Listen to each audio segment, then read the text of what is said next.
jurists, Hoffman, Bingham, Denning, not Hale, didn't mention, but did mention Reid. The President of the Supreme Court. International law is, of course, important, and I totally recognise its enormous value in keeping the peace in the world and enabling us to deal with other countries, but it applies to the international plane. And let me touch briefly on human rights law, which has been mentioned as well. There's an assumption that the Human Rights Act has some kind of superior status in our law, and I recognise that is often seen to be the case, but that is problematic.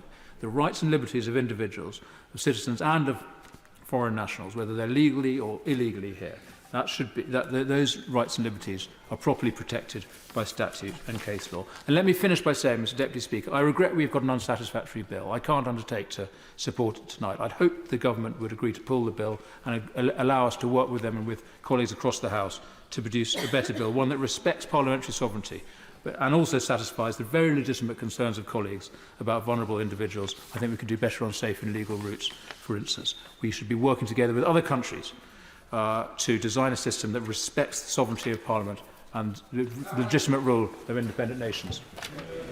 Thank you very much, Mr Deputy Speaker. This year is the 75th anniversary of the Universal Declaration of Human Rights. What an irony and what a shameful indictment of ministers that our government is marking it by putting in front of Parliament a bill to wave aside our human rights obligations and the judgment of the highest domestic court in this land. This insulting and dangerous legislation attacks both human rights and our democratic structures.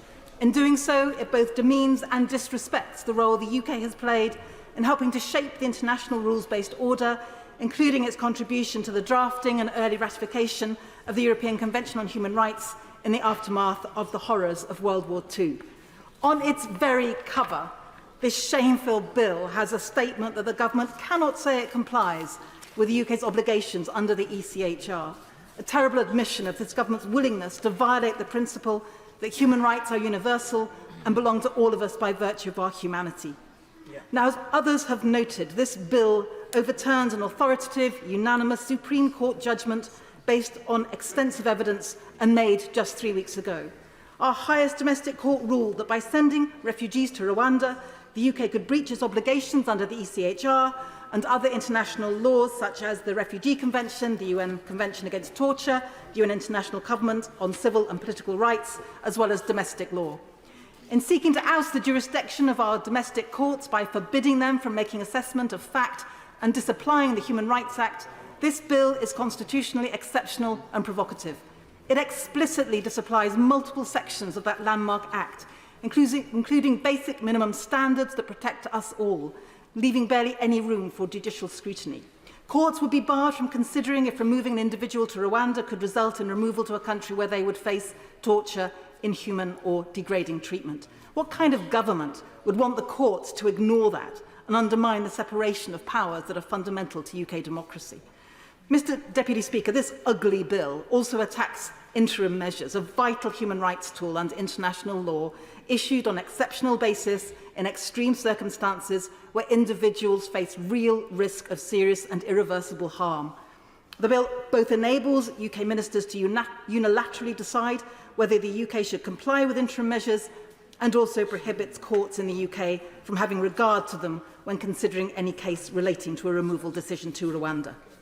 And to try and justify this cynical and sinister attack on the highest court in the UK, the Prime Minister has started saying Parliament is sovereign. Well, obviously, Parliament can pass whatever laws it wants. But we have courts so that everyone, including this government, must act with respect to the laws Parliament has passed. This bill, as others have said, simply will not work. Its so-called deterrent is not a deterrent to someone fleeing torture or persecution who has already put their lives at risk by taking to one of the busiest shipping lanes in dangerous inflatable boats. But this law actually was even nothing to do with that in any case. It is a performative piece of cruelty of a dying administration and a grotesque waste of money that is neither practical nor strategic.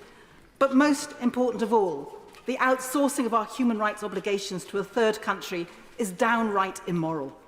And to immorality, we can also add absurdity, Mr Deputy Speaker. Seeking to legislate by assertion that Rwanda is safe is as ridiculous as it is dangerous. You can't sign a quick treaty one week and then legislate the next to make a country safe when the highest court in the land has said just the opposite. It is the facts on the ground that matter. It feels bizarre to have to say it, but apparently it is necessary to, and that is that legislation to say Parliament believes something to be true does not make it so. Fixing the facts on which the law is to be applied is the kind of thinking that dangerous conspiracies are based on. As Tom Hickman KC has said in a paper for the Institute of Government, and I quote, "If the government considers that the treaty has eliminated the real risk of refoulement, then it should seek to persuade the courts of that, not Parliament. It should not need saying that when you sign a treaty, you should stick to it. The UK government now has the embarrassment of being schooled by the Rwandan government, who, despite its own poor human rights record, is now sending out warning shots that even they will pull out of this shoddy deal if the UK government breaches international law to implement it."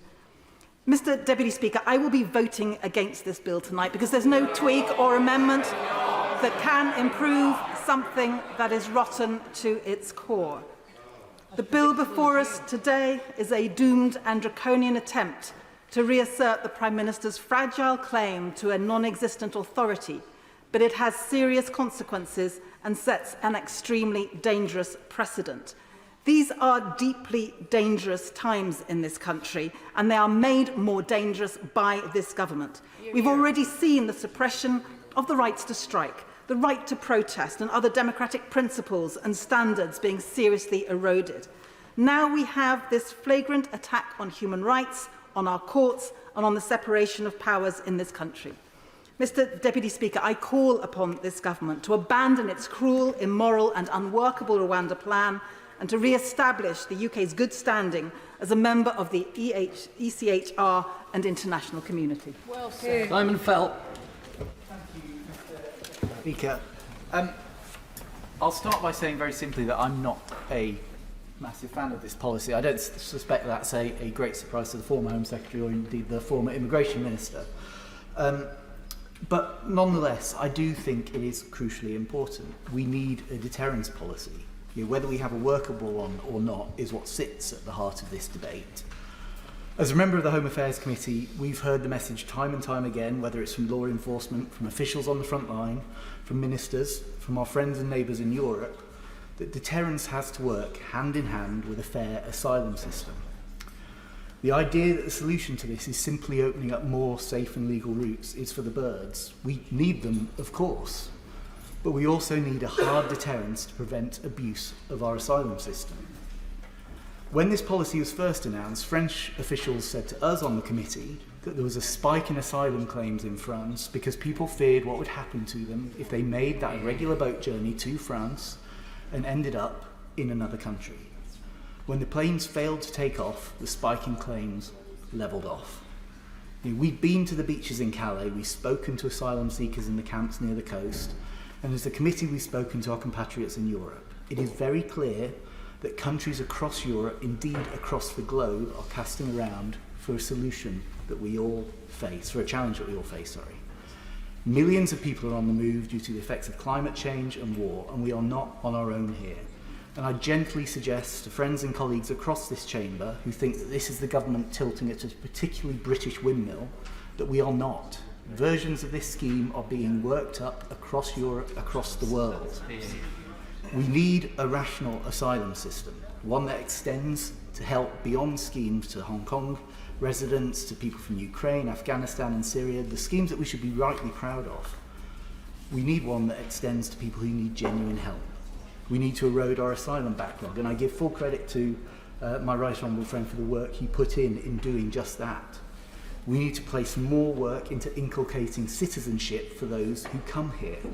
We also need a sensible discussion on legal migration, being proud of the people who want to come and live and work here, set up their families here, and only tapering off numbers once we've geared the system enough to grow our own, not least to support agriculture, tourism, fisheries and social care and avoiding cliff edges.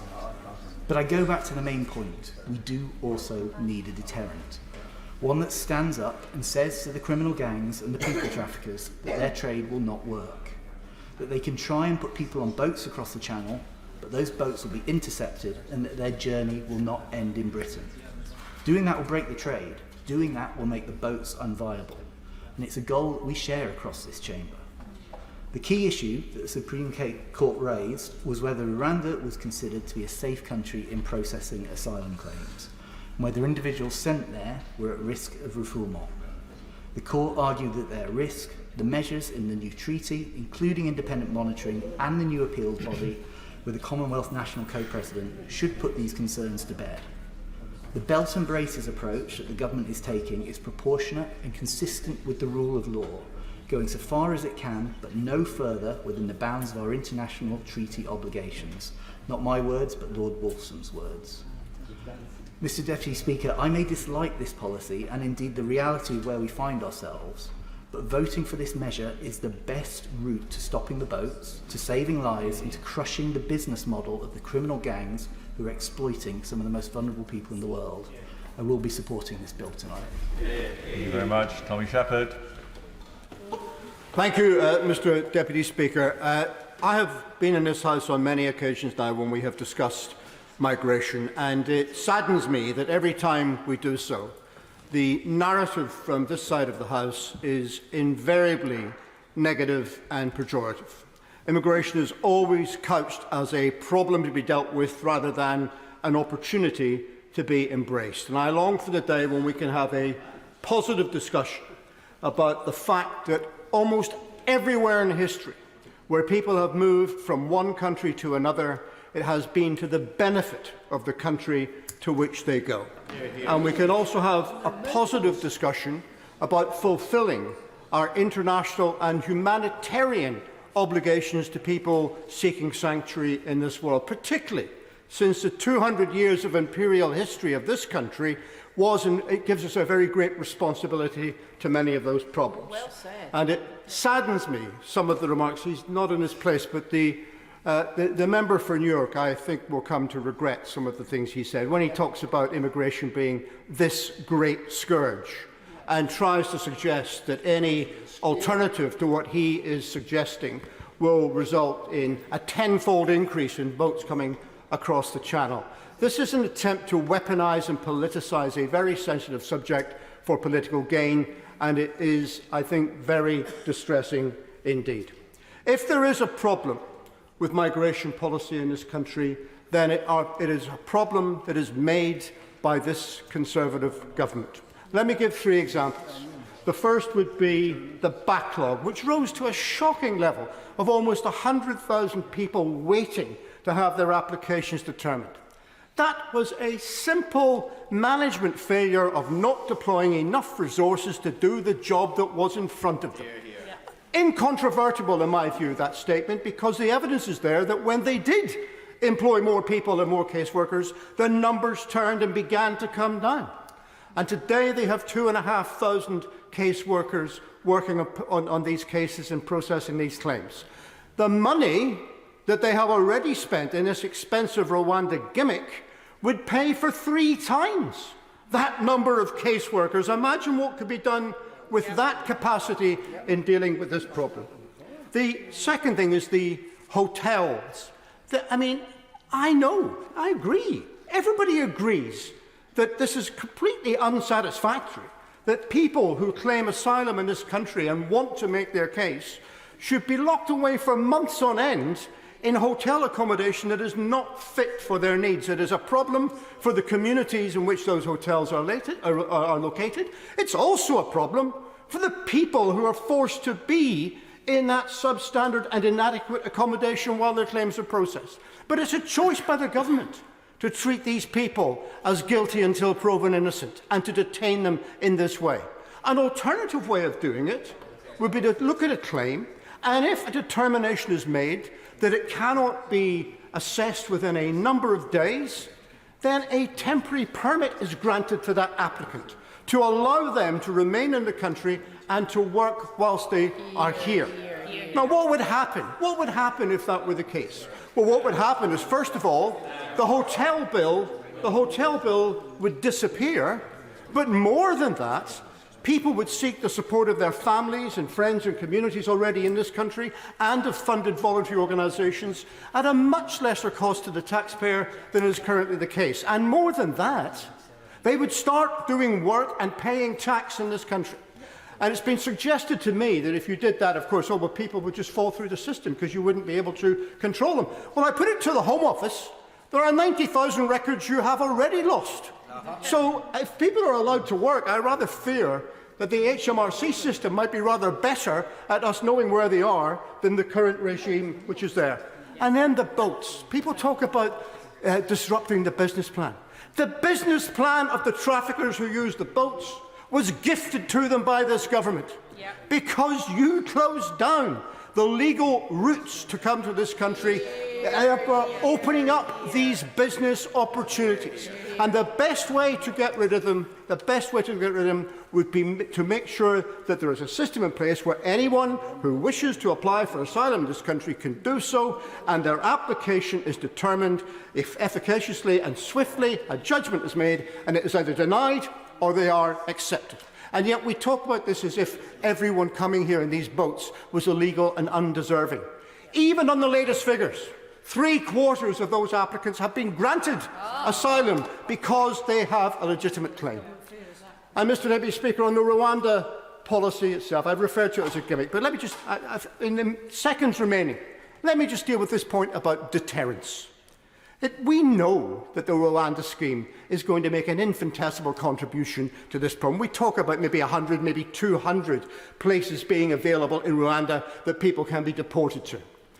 In the crossings over the Channel in recent years, 300 people have died in making that journey. Will someone please tell me, if people are prepared to make this very dangerous journey, in spite of the risk of death, why would they stop making it because of the much lesser risk of being deported to Rwanda? The truth is, these people have a right to come and apply to be here. They have a need to do it, and if we were humanitarian at all, we would respect that. Natalie Elphicke. Thank you, Mr Deputy Speaker. As the Member of Parliament for Dover and Deal, the small boats are of particular concern because it is my constituency in which these boats arrive, and Dover is in a very real sense on the front line of this crisis. And it is on the shores of the English Channel that I have stood too often in sadness for the many lives that have been lost, unnecessary lives lost, because each and every person was safe already in France. In a very real sense, if we stop the boats, we save lives. And we don't just save lives, we cut crime and we put a stop to the criminal gangs who smuggle people. And that brings me to the key question that's before the House today. Will this bill stop the boats? What we know is that it is clear from the recent Supreme Court's judgment that they do not think that Rwanda is acceptable. And I fear that this bill in its current form will not change that position, not least because the Supreme Court was so emphatic in the tone of their decision. And it certainly won't in the next few months, as my right honourable friend, the member for Newark, so clearly and passionately expressed. Now, we have made substantial progress this year in reducing the number of small boat arrivals, and I thank him for the work that he and this government have done on that. Because it is the case that it's diplomacy that can sometimes succeed when all else fails. And that was the experience when it came to stopping the lorry smuggling. Under Lord Cameron, extraordinary arrangements were made with France to take joint action to stop the lorries then, just as we need to stop the boats now. Then it was said that no deal could be done, and yet it was. That's why, following the Supreme Court judgment, we must turn to diplomacy once again with a cross-channel agreement to return people to France rather than Rwanda. Indeed, Italy has done a deal with Albania, and there's nothing to stop the UK and France from doing a similar deal. We must look at all options that can work, because it is only when migrants and the people smugglers alike know that they cannot succeed through this cross-channel route that this small boats crisis will finally come to an end. Now, we should not stop there, because we need to modernise asylum as well. Asylum and the Refugee Convention were created in a very different time. It must be recognised that there is now movement of very large numbers of people on journeys that are all too often incredibly dangerous. That needs to be addressed not just by the UK, but by the West as a whole. A reformed international law would seek to keep people displaced by conflict close to their homes so that they can return and rebuild when conflict ends.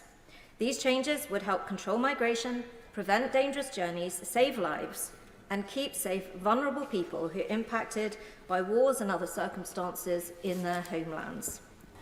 This is a case I have been making for a long time, that the government should start international discussions about a new global migration settlement, because the whole House knows that this is not just a concern for our country, but across Europe as a whole. It is vital that we must stop these dangerous journeys, that globally the UK should build on our incredible record of providing places of safety close to conflict zones. That is the way to protect people, to save lives, and to help them rebuild their homelands when conflict ends. It would also cut crime by tackling the global illegal people smuggling criminal networks, ruthless criminal gangs which, according to the National Crime Agency, fuel other serious and organised crimes from their vast profits. Mr Deputy Speaker, I have stood on the White Cliffs of Dover with Prime Minister Boris Johnson and the current Prime Minister. I want to stop the boats. But I am gravely concerned that today's bill in its current form won't do what the government wants. The House might reflect that when the immediately former Home Secretary, the former Immigration Minister, and the member for the constituency most directly affected by this crisis, among many others, all say that this bill may not work, may not deliver what the government is saying that it will, that those concerns ought to be heeded. I sincerely hope that whatever happens in voting today, the government will consider both operational and diplomatic ways forward, as I and others have been making the case for. These could so much more quickly deliver the results in the coming months that we all wish to see. Thank you, Mr Deputy Speaker. This is a new low even for this Tory government. This bill is spawned by overpromising on immigration for over many, many years by the Conservatives. It's constantly seeking to hoodwink people into believing that they are actually competent enough to deal with this situation. But on the balance of evidence, the courts have decided that Rwanda is not a safe country for them to send people who are seeking asylum. And the government stamps its feet and brings legislation here so that it can legislate to say that something that is wrong is right. And that is a new low that I've not experienced in all my years that I've been in here. And it's a slippery slope. When government takes that sort of power to itself, where will it stop? And some of the speeches that have been made on their own benches have raised that question. Now, I understand it that there is at least 5 different, I think they're called families over there on the Conservative benches, who all disagree with one another. I think it's 7. They've got their own sort of private version of the gangs of New York going on. But I think we're going to have a general election soon because they're going to run out of backs in which to put their respective knives. But this is the 3rd piece of legislation that we've had in just 2 years. And each time the Conservatives have told us that this is going to stop the boats. We had the Nationality and Borders Act in 2022. We've now got the Illegal Immigration Act, which is, again, we were told was going to stop the boats. And now we've got this Safety of Rwanda Asylum, which is going to stop the votes. And I have to say, I'm really impressed with the Rwanda and the stand that they've taken, because without taking a single refugee or asylum seeker, they've managed to up the ante by 3-fold. They were given 140 million to even get to the table and talk about it. And now we're told it's up to 400 million and still growing. And they haven't taken a single asylum seeker. That's an incredible feat by the government. But not just that. It's only going to be 100 or maybe possibly 200 places per year. 200 places per year. So this is going to cost what? £2 million per person on current figures. That's an incredible achievement by the Rwandan government. I can't understand why the benches obviously aren't arguing about why the numbers are so low. They're arguing about people being able to take their cases to court, individual cases to court, but they don't seem to be concerned about the fact that this is such a small number that it's hardly likely to be much of a deterrent when so few people will actually be sent in any 1 year. So, yes, I will. Gregory Campbell. Thank the honourable member for giving way. He's waxing eloquent on the issue of Rwandans' excellence at negotiating with the government. Would you agree with me that the Rwandan authorities seem to have hoodwinked the UN as well?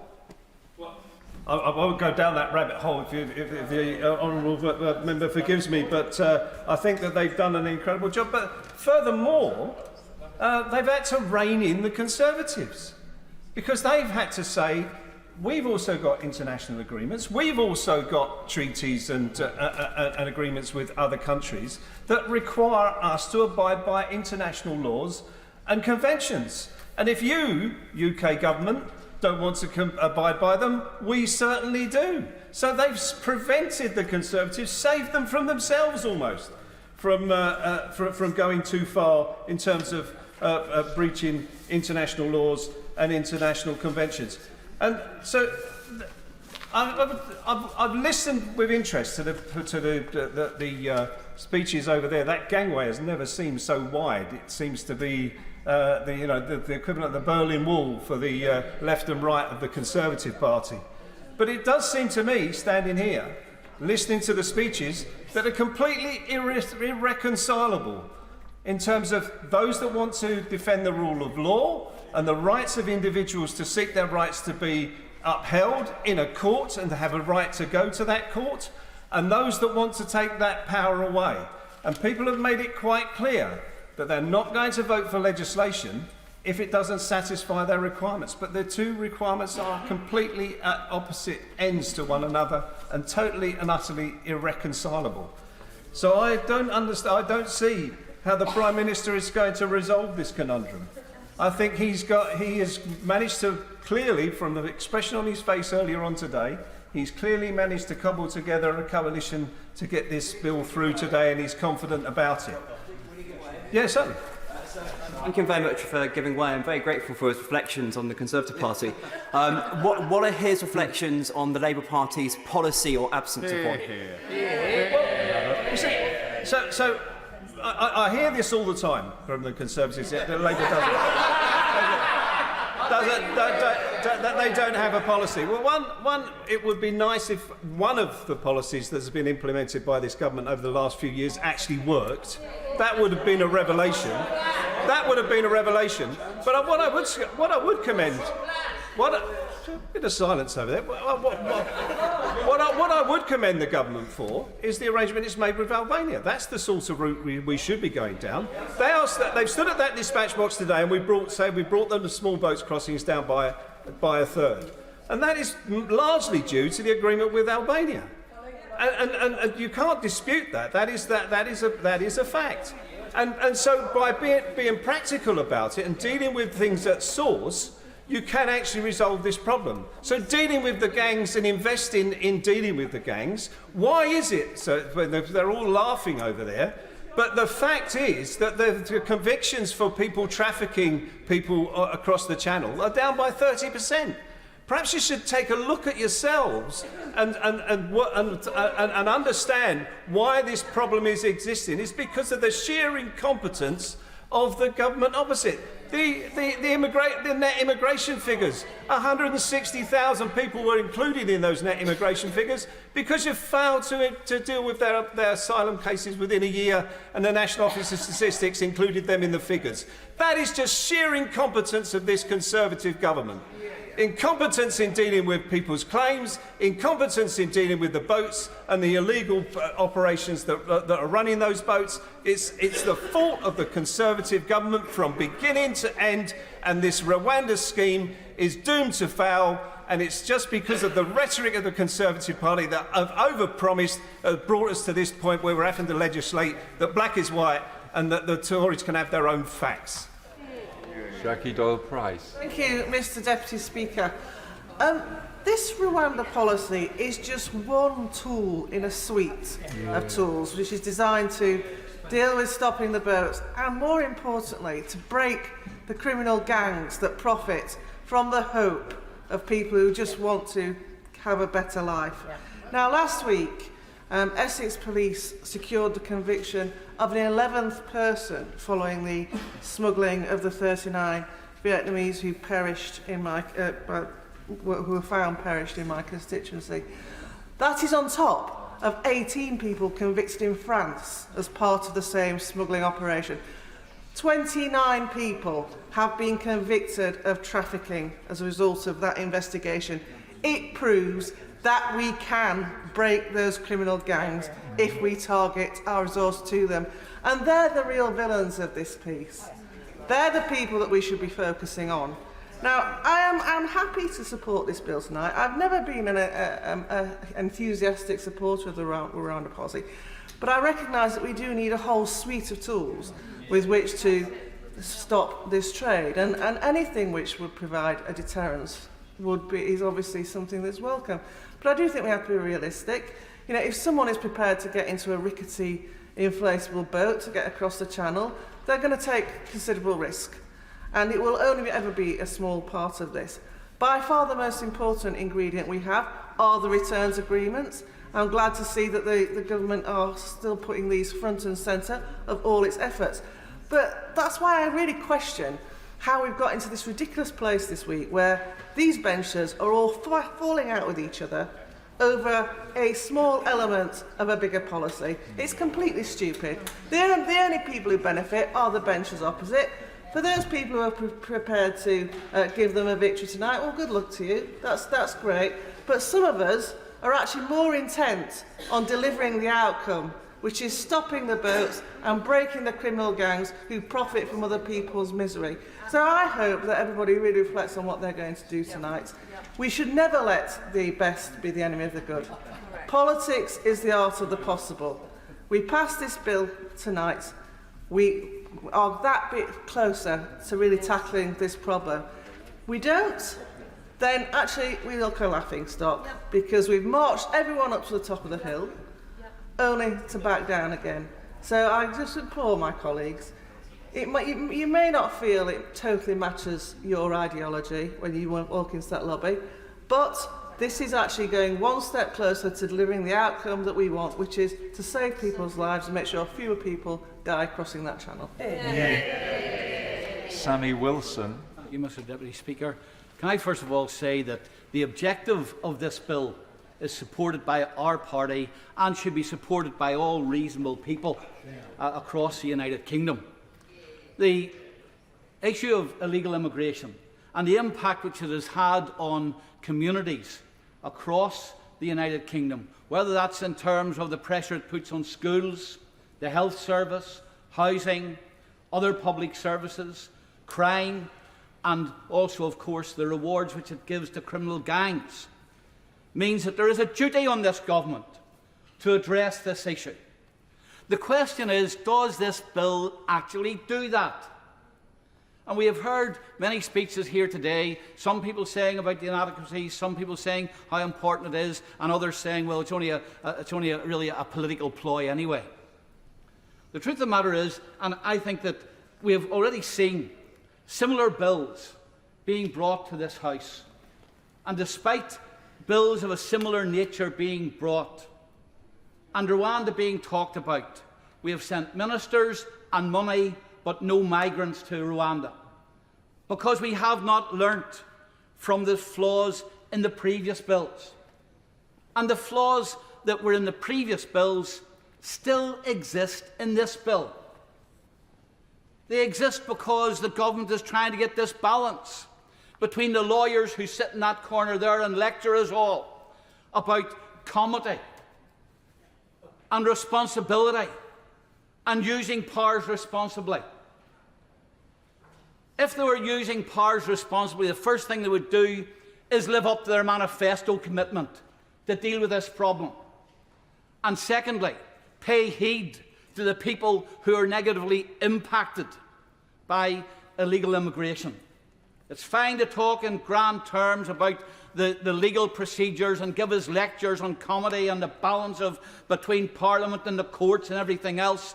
That doesn't rank too much with people who can't get their youngsters into a school, or people who can't get the health service support to which they require, or find that wages locally are being driven down, or house rents are being pushed up. And for that reason, I think that the government has got a bill which, while it has a fine aim, it does not meet the requirements of the objectives to reach the objectives which it mentions.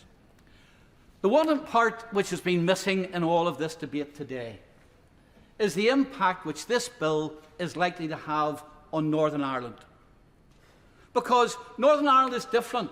This House voted to leave Northern Ireland under the control of the European Union in the Windsor Framework, the Northern Ireland Protocol, and of course we are under the remit of the European Court of Human Rights as a result of the Belfast Agreement, which the government, of course, is happy to change when it suits them, but then says it can't change when it doesn't suit them. And the fact of the matter is, this bill does not deal with the issues which need to be dealt with if we're to attack the arguments, the legal arguments, which illegal immigrants use to stay in the United Kingdom. I will give way, yes. The member in 2016 on a BBC Spotlight, a constituent said to him that they were seeking to get the ethnics out, and the member appears to have said, "You're dead right." Is that why the member is so supportive of this bill? No. Well, first of all, it was inaccurate. I did not say that. But secondly, this is all about the United Kingdom safeguarding its own borders and dealing with the kind of issues which actually in Belfast are having to be dealt with. Because despite what people may think, and despite what the Minister said in the dispatch box, Northern Ireland is greatly impacted by this. Belfast is the second city of the United Kingdom when it comes to the number of immigrants per head of population being housed, and it's causing all kinds of problems. So if the member wishes to ignore the concerns of her constituents, that's fine. I want to address them. But as it stands at present, the Charter for Fundamental Rights, Article 2.1, applies in Northern Ireland. And that has been used, and it's been recently judged by the High Court, that that is grounds for people who wish to remain in the United Kingdom after entering illegally to bring a case. Now, there have been certain aspects of European law which have been removed in this bill. That is one area which has not been. So we find that, first of all, without the change in the Charter of Fundamental Rights, Northern Ireland will be a gateway. All of the arguments which the government is hoping to disapply will be able to apply in Northern Ireland. The second thing is, of course, the European Court of Human Rights is embedded in the Good Friday Agreement, or the Belfast Agreement. That has not been dealt with. So all of the arguments used under the European Court of Human Rights will be able to apply in Northern Ireland, and the European Court of Justice will be able to make a judgment as to whether or not the requirements of the European Court of Human Rights and the Charter of Fundamental Rights are being applied when people make their case. What is the impact of that going to be? Well, the first thing is this. It is going to make Northern Ireland a magnet for people who may find that the route to stay in the United Kingdom is blocked. But in Northern Ireland, of course, it won't be, because we will still be under EU immigration rules, and the European Court of Justice can make a judgment. The second thing is this. If those people decide they don't want to remain in Northern Ireland, then, of course, with the free movement from Northern Ireland to the rest of the United Kingdom, and indeed with the common travel area, they can move into the rest of the United Kingdom. The implication, of course, is if that becomes a large number of people, are we then going to have people barriers between Northern Ireland and the rest of the United Kingdom. These are issues which I believe either have not been even considered by the Minister or have been wilfully neglected, and for that reason we cannot give support to this bill. Sir Edward Lee. As usual, the Honourable Member for East Antrim talks a lot of good sense. Yes. Now, Mr Deputy Speaker, I'm uniquely badly affected in my constituency because of our inability to control illegal migration. The government wants to put 2,000 illegal migrants into RAF Scampton, which we simply can't cope with locally in terms of our social services, and would probably atrophy £300 million worth of investment. So my constituents are not really focused on whether we have Rwanda or not Rwanda. They just want the boats to be stopped, or at least to be severely mitigated.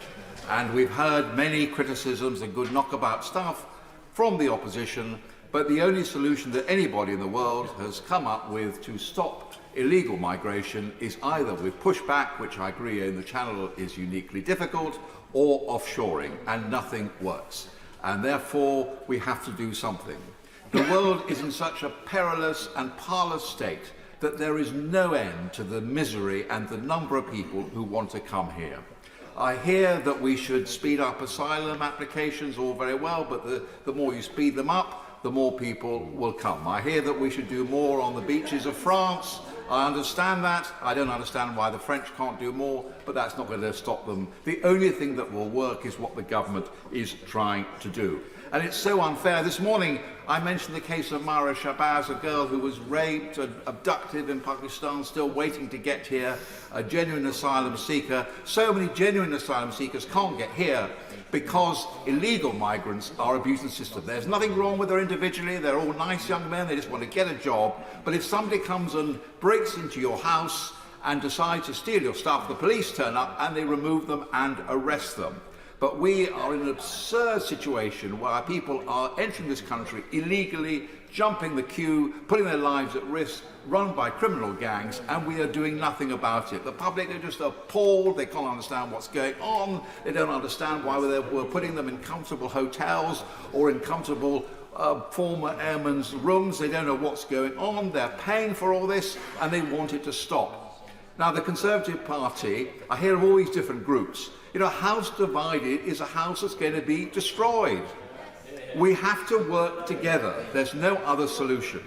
And I hear all the different voices that are going on. I just will say that the Society of Conservative Lawyers, the Policy Exchange, not left-wing groups think this bill will work. The government thinks it will work.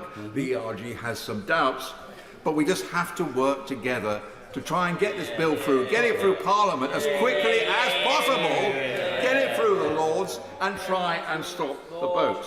Now, we can legislate all we want to ignore the ECHR, including Rule 39, interim measures. But even if we did so, we would very soon face a final judgment from the Strasbourg Court, which everyone agrees we would be bound by. That's the legal situation. The only way we can remove the Strasbourg Court is by leaving the ECHR. And that may well happen, but the government doesn't have a mandate to do that at the moment. It can't get it through Parliament. It's a matter, I suspect, for the next manifesto. Meanwhile, this bill probably goes just about as far as we can do. I'm sorry, but that's all we can get through Parliament, and we have to be realistic. Now, as both the Society of Conservative Lawyers and Policy Exchange accept, a bill would not be workable if it did not allow for narrow claims for individual circumstances. Even the Star Chamber of ERG report seems to accept that there should be some possibility of claims in cases of bad faith. The key question is whether our system can process and dismiss these spurious claims quickly enough. Under the arrangements we have in relation to removal to Albania, illegal migrants have even wider avenues for claims, but this has still led to a 90% fall in small boats' arrival from Albania. So I do think the bill is roughly in the right ballpark, but I hope that ahead of the committee stage, the government will consider whether Clause 4 can be tightened further and whether the government can share further evidence of the ability to process and deal with spurious claims. It's a question of will. In 1939, you know, when we were facing a sort of world war and a crisis, We overnight exported. Well, I give way very quickly, yes. Very grateful to the Honourable Gentleman for giving way. What does he think of the reciprocal arrangement for the Rwandan government to send asylum seekers to this country? Of course, none of us like any of this, but we have to get it through the courts. We have to get it through Parliament. We have to be realistic. The Supreme Court has opined that there is a risk, I would say a vanishingly small risk, that failed asylum seekers might be sent back to Iraq or Syria, and therefore, in order to get it through Parliament, in order to get it past the Supreme Court, the government had to make this concession. We don't like it, but that's the real world. Politics is about reality, and therefore, this bill must go through. It must be dealt with as quickly as possible. And the onus on the government is now to ensure that we can speed up these cases. It would be ludicrous if many hundreds of people, illegal migrants, having come here illegally, were allowed to delay these matters for up to a year by going to a tribunal, by going to the High Court, by going to the Court of Appeal, by going to the Supreme Court. The whole thing will be bogged up, and we will look completely ridiculous as a government. The government, in order to survive and have a hope of winning this general election, has to sort this problem out. They have to deal with the problem of legal migration. We cannot have a situation where 700,000 people are pouring into this country every year. We have to pay care staff proper salaries so we can get more of our own people working. Deal with illegal migration. Deal with legal migration. And also, by the way, build some more houses for our own people. If we start working together as a party, if we stop making personal attacks on each other, if we stop questioning our good faith, then this party has a chance. Because what have they got to offer? No solutions at all. No solutions. If they get into power, they will never sort out this problem. The only hope is for this government and this party. Kevan Jones. Speaker. There was a time not long ago that the USP of the Conservative Party was very predictable and consistent support for the rule of law, in favour of international treaties and organisations, and competency in the conduct of government. Alas, Mr Deputy Speaker, that has all changed if we hear the rhetoric from the benches opposite today, as we see a party which is increasingly going down a number of populist rabbit holes, fuelled, as we heard, by the member for Newark, who used the scaremongering and irresponsible rhetoric, which clearly is designed for his leadership bid after the election, rather than any statement of fact. We've also got a situation where the Conservative Party now see the courts and judges, not just in this country but abroad, as the enemy. We've got a situation where lawyers are like the pub bore, are seen as the enemy of the people, lefty lawyers and do-gooders. Where have we got to when we have a Conservative Party which now goes down this route? The only person we've heard from the bench opposite this afternoon who defended the rights of the court, an important part of our constitution, was the member for Bromley in Chislehurst. We also have a situation in this bill which was outlined by my honourable right honourable friend, the member for Garston and Halewood, and the member for Rwanda in clause 2, which is not about changing policy, this bill. It's about changing facts.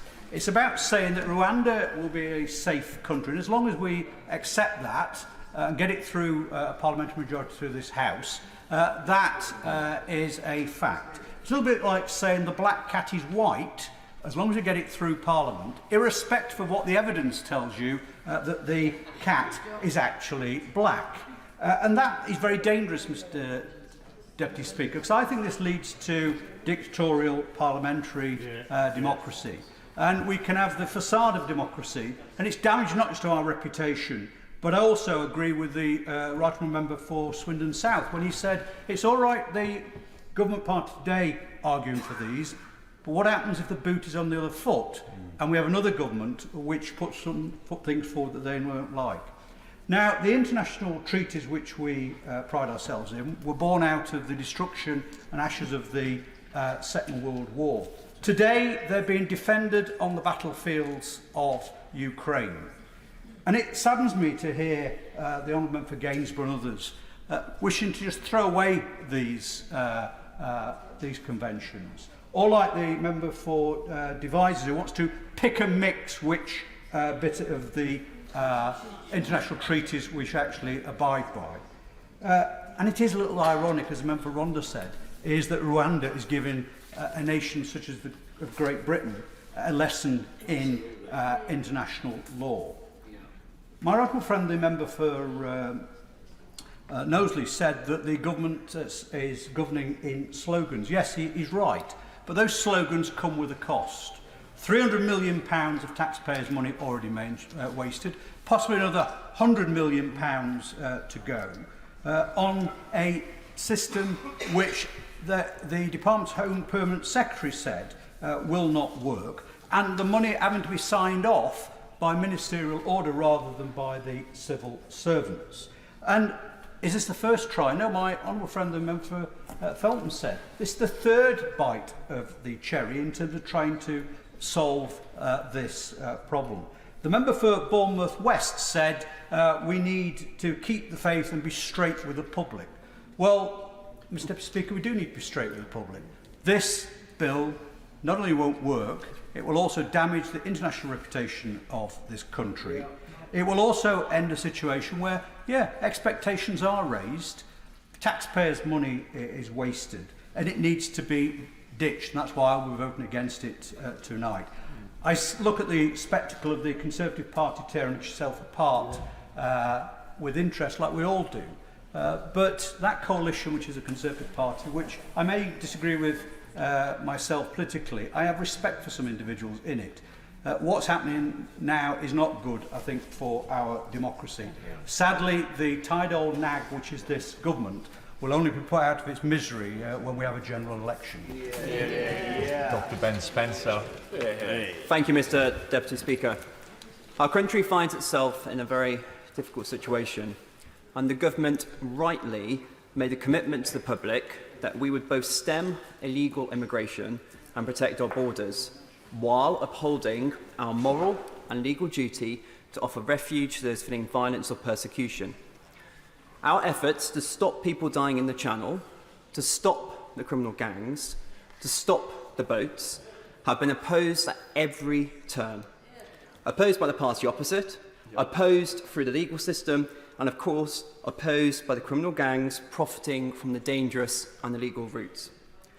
It is claimed that this is a UK problem alone, that it's our government's problem alone, but it's in fact a problem shared with our neighbours and allies across Europe who face their own, often greater, challenges with illegal immigration. And these challenges are not going away, but instead, with the consequences of climate change and global instability, they are likely to only get worse.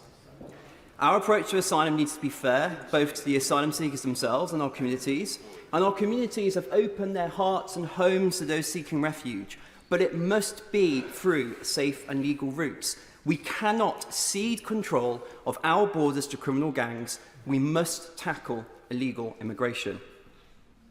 Now, the European Convention on Human Rights is often cited as the barrier preventing control of our borders. And I'm proud of the UK's leading role in promoting human rights across the globe. I want us to continue this and to support the ECHR. But the judgments of the court do appear to have moved away from simply guaranteeing the basic and fundamental rights enshrined in the treaty. Judgments have begun to infringe on democratic decision-making, and there appears no obvious way to hold the courts to account. It's been called judicial activism, but whatever you call it, the answer is not to withdraw from the ECHR or break international law. The answer is to come together again, as we did in 1949, to find the answers to the challenges of the present day. This will take time. Of course it will take time. And the government right now must take steps within its power to control illegal immigration. Now, colleagues may remember my unease over a previous bill which threatened to break international law. And I was unable to support that unamended.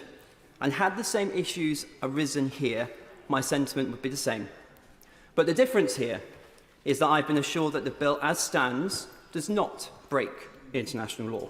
It is by no means perfect, and we could spend a lot of time seeking perfection. But the challenges we face are real and impacting on lives now. And I will therefore give my caveated support to this bill tonight as a near-term measure to tackle illegal immigration. But at the same time, I give my unwavering support to the government to engage with our international partners and work towards a long-term sustainable solution. Del Roviro Adi. Mr Deputy Speaker, public services are on the verge of collapse. The gap between rich and poor is widened and we're slipping back into a Victorian area. Food bank usage at an all-time high and workers haven't had a decent pay rise in 15 years, but we're not here to talk about that today. In fact, we're barely here to talk about those things in any meaningful way. We are here to legislate on the dog-whistle fantasist policies of the party opposite, electioneering when they should be governing, not offering any real solutions to problems and attempting to divert attention from their own failings as a government, wasting the time of this House and squandering the goodwill of the people of this country. We keep going round and round on this matter. And our Supreme Court has ruled on this. It found Rwanda to be unsafe. This was based on evidence. Legislating the opposite is not going to rid us of the facts. This is not an exercise in parliamentary sovereignty. It's actually an abuse of this Parliament's functions. It undermines the rule of law and the constitutional separation of powers. Yes, we are lawmakers and we can make and change the law, but the law cannot be used to change the facts. And another fact is that this treaty with Rwanda, coupled with the bill, actually breaches many of our obligations under international law. And if we were in doubt in any way, the government has helpfully outlined this throughout the entire bill. Clause 3, for example, excludes the applications of key sections of the Human Rights Act. It directly prevents the courts from applying the bill in a way that is compatible with convention rights. It prevents any consideration of previous rulings from the European Court of Human Rights that have found Rwanda unsafe, and it removes human rights obligations from public bodies, including courts. This bill would place an obligation on every single decision maker that has found Rwanda unsafe to simply rule it as safe.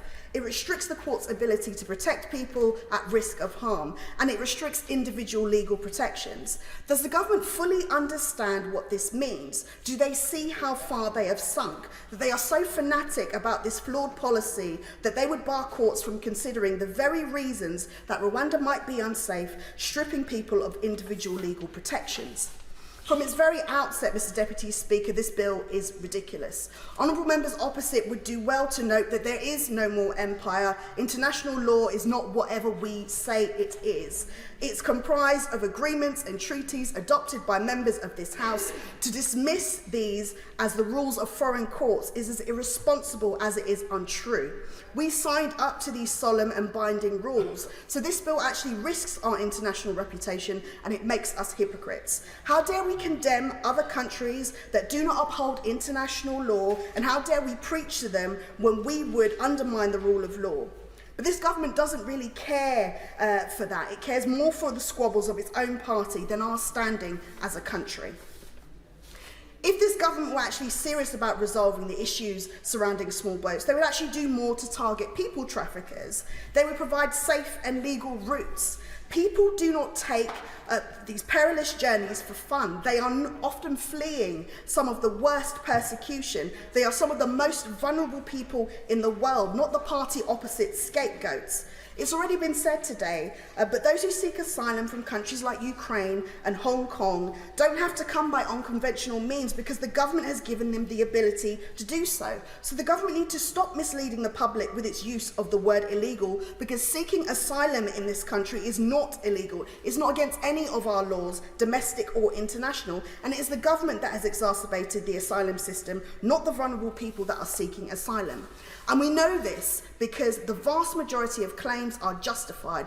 After lengthy delays, 3/4 of applications are accepted, and the longer these processes drag on, the longer refugees and asylum seekers are prevented from rebuilding their lives here in this country, working and contributing to our economy. This government has already spent hundreds of millions of pounds on a policy that is as crap as it is unworkable.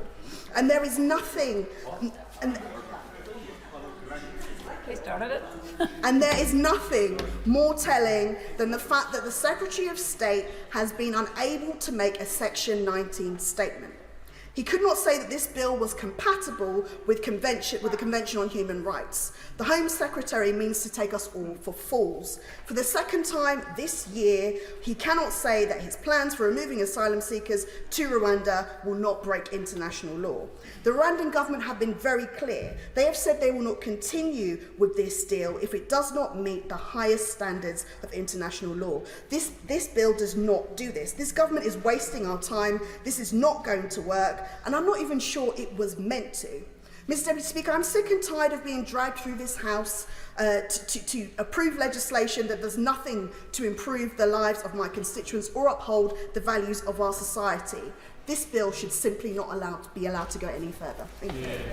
Thank you very much. And I'm sure that when all members rush to read Hansard tomorrow, they will hear the word or read the word crass. Thank you. Thank you. Crass. And I'm sure Hansard have just taken a note of that. David Simmons. Thank you, Mr Deputy Speaker. May I draw the House's attention to my register of interests. Mr Deputy Speaker, the starting point for the debate that we are having today has been the good work of a series of Conservative immigration ministers working closely with their counterparts in France. In particular, it's worth recalling the contribution of our late colleague James Brokenshire, who's worked with the French authorities to increase the security at the ferry terminals, the lorry parks, and in particular around the Channel Tunnel in northern France, has been, whilst enormously successful in reducing the numbers, putting their lives at risk, smuggling themselves to the UK by that route, has been instrumental in driving those gangs to use small boats across the channel as the means of carrying on their trade. Mr Deputy Speaker, I started out as something of a Rwanda sceptic, but having spent many years in local government and seen the cost challenges that face many of our local authorities supporting refugees and asylum seekers in the UK, it did seem to me a very expensive policy per capita.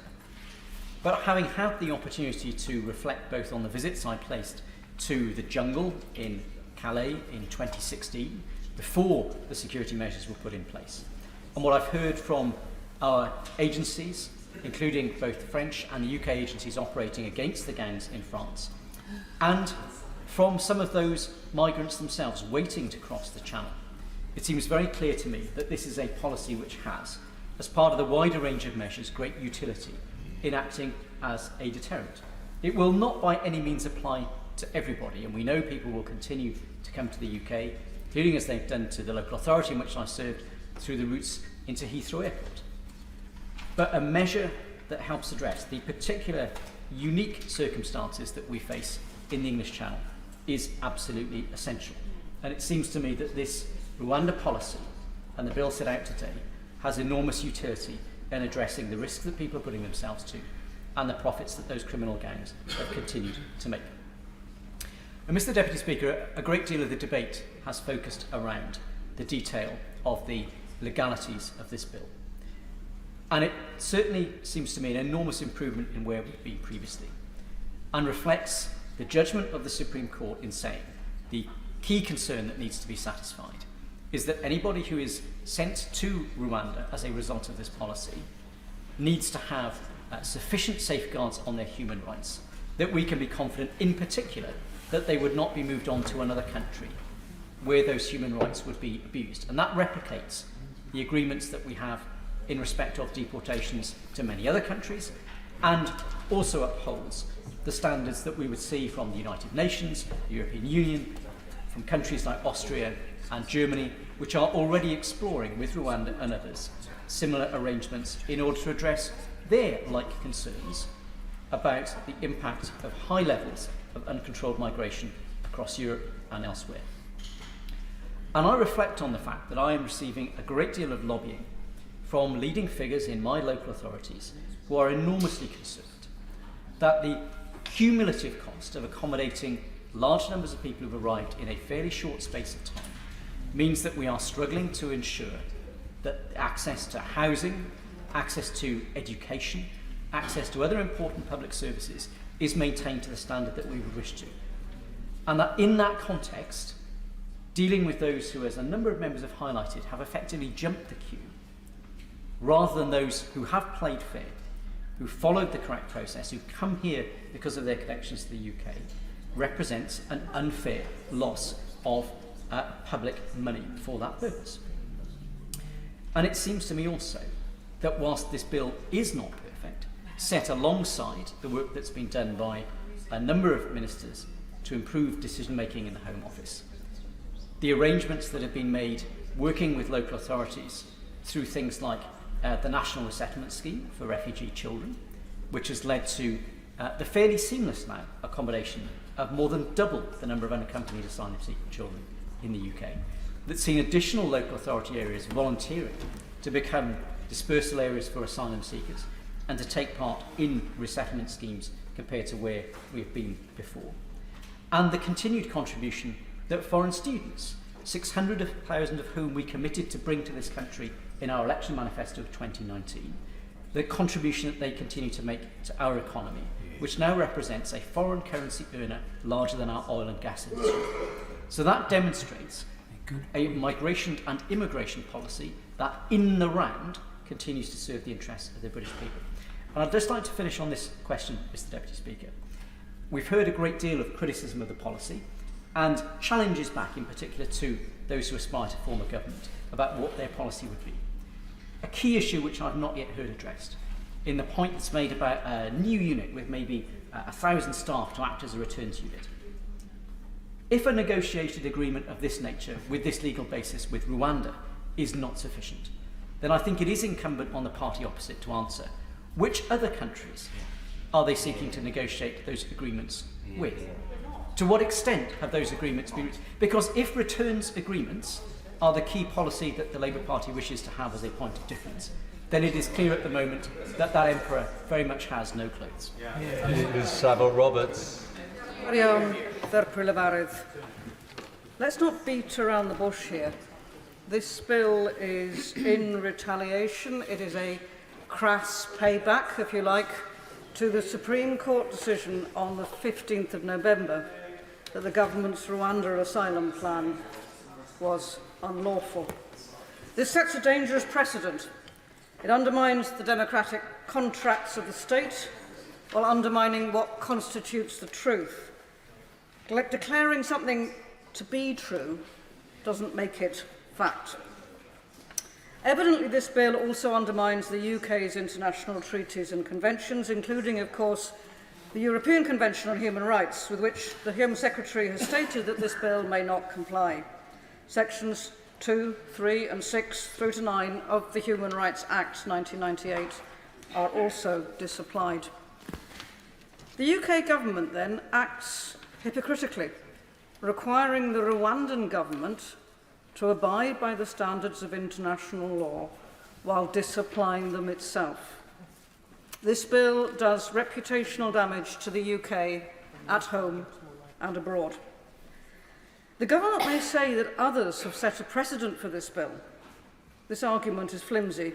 The UN Committee on Torture has expressed concerns about Denmark's intentions to move refugees elsewhere, and Israel, of course, abandoned its agreement to send Eritrean and Sudanese asylum seekers to Rwanda and Uganda, having been halted temporarily after legality challenges. This legislation faces a series of hurdles, each likely to bring it down. And it comes, of course, at an unforgivable price. It's reportedly cost $240 million so far, with another $50 million agreed.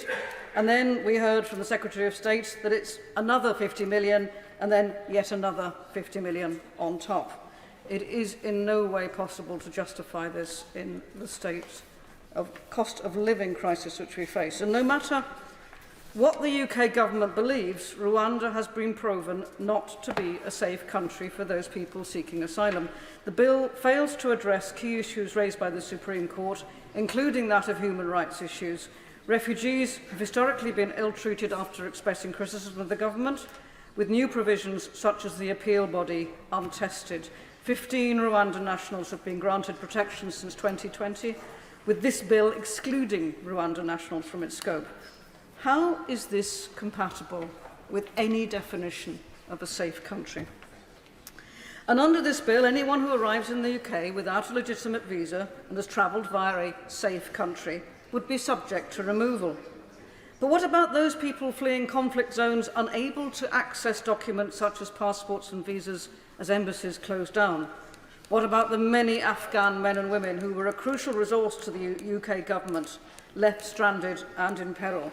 Where are the safe and legal routes?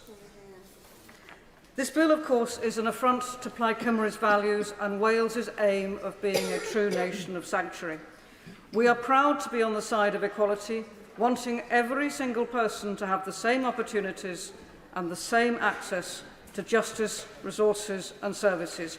We want to end recourse to public funds conditions and allow all migrants and people seeking asylum access to the public services they require. How this is found to be contentious by the UK government is beyond belief. Instead, of course, of electioneering and distraction policies, the government should indeed be expanding safe routes to ensure that fewer people decide to take the tortuous journey across the Channel and at the mercy of smugglers. Now, to close, Deputy Speaker, I just wanted to refer to an example, a model Professor Emyr Lewis of the Department of Law in Aberystwyth, what he uses when he is teaching public law in that university, in the way that he illustrates the legislative supremacy of the UK Parliament through an imaginary potential act. The name of this imaginary potential act? Its name is the location of Aberystwyth, open brackets, on the moon, close brackets, bill. If an MP were to sponsor this act and the government were to support it, it would become law. Yep. And no court in England or Wales could overturn it. But the reality of the location of Aberystwyth would remain utterly unchanged when we are talking about the potential of this act to change the reality. I think we would do well to learn the lesson of Professor Emyr Lewis. Well said. Matt Warman.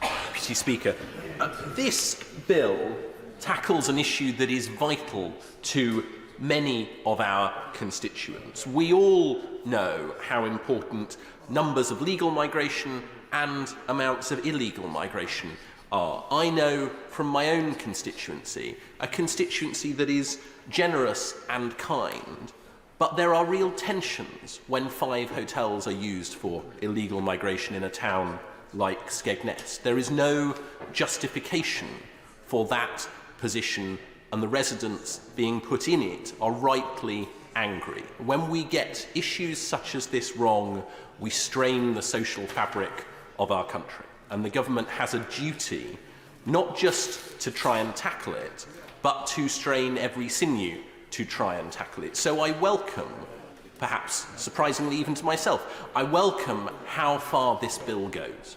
I welcome the fact that it is doing something novel.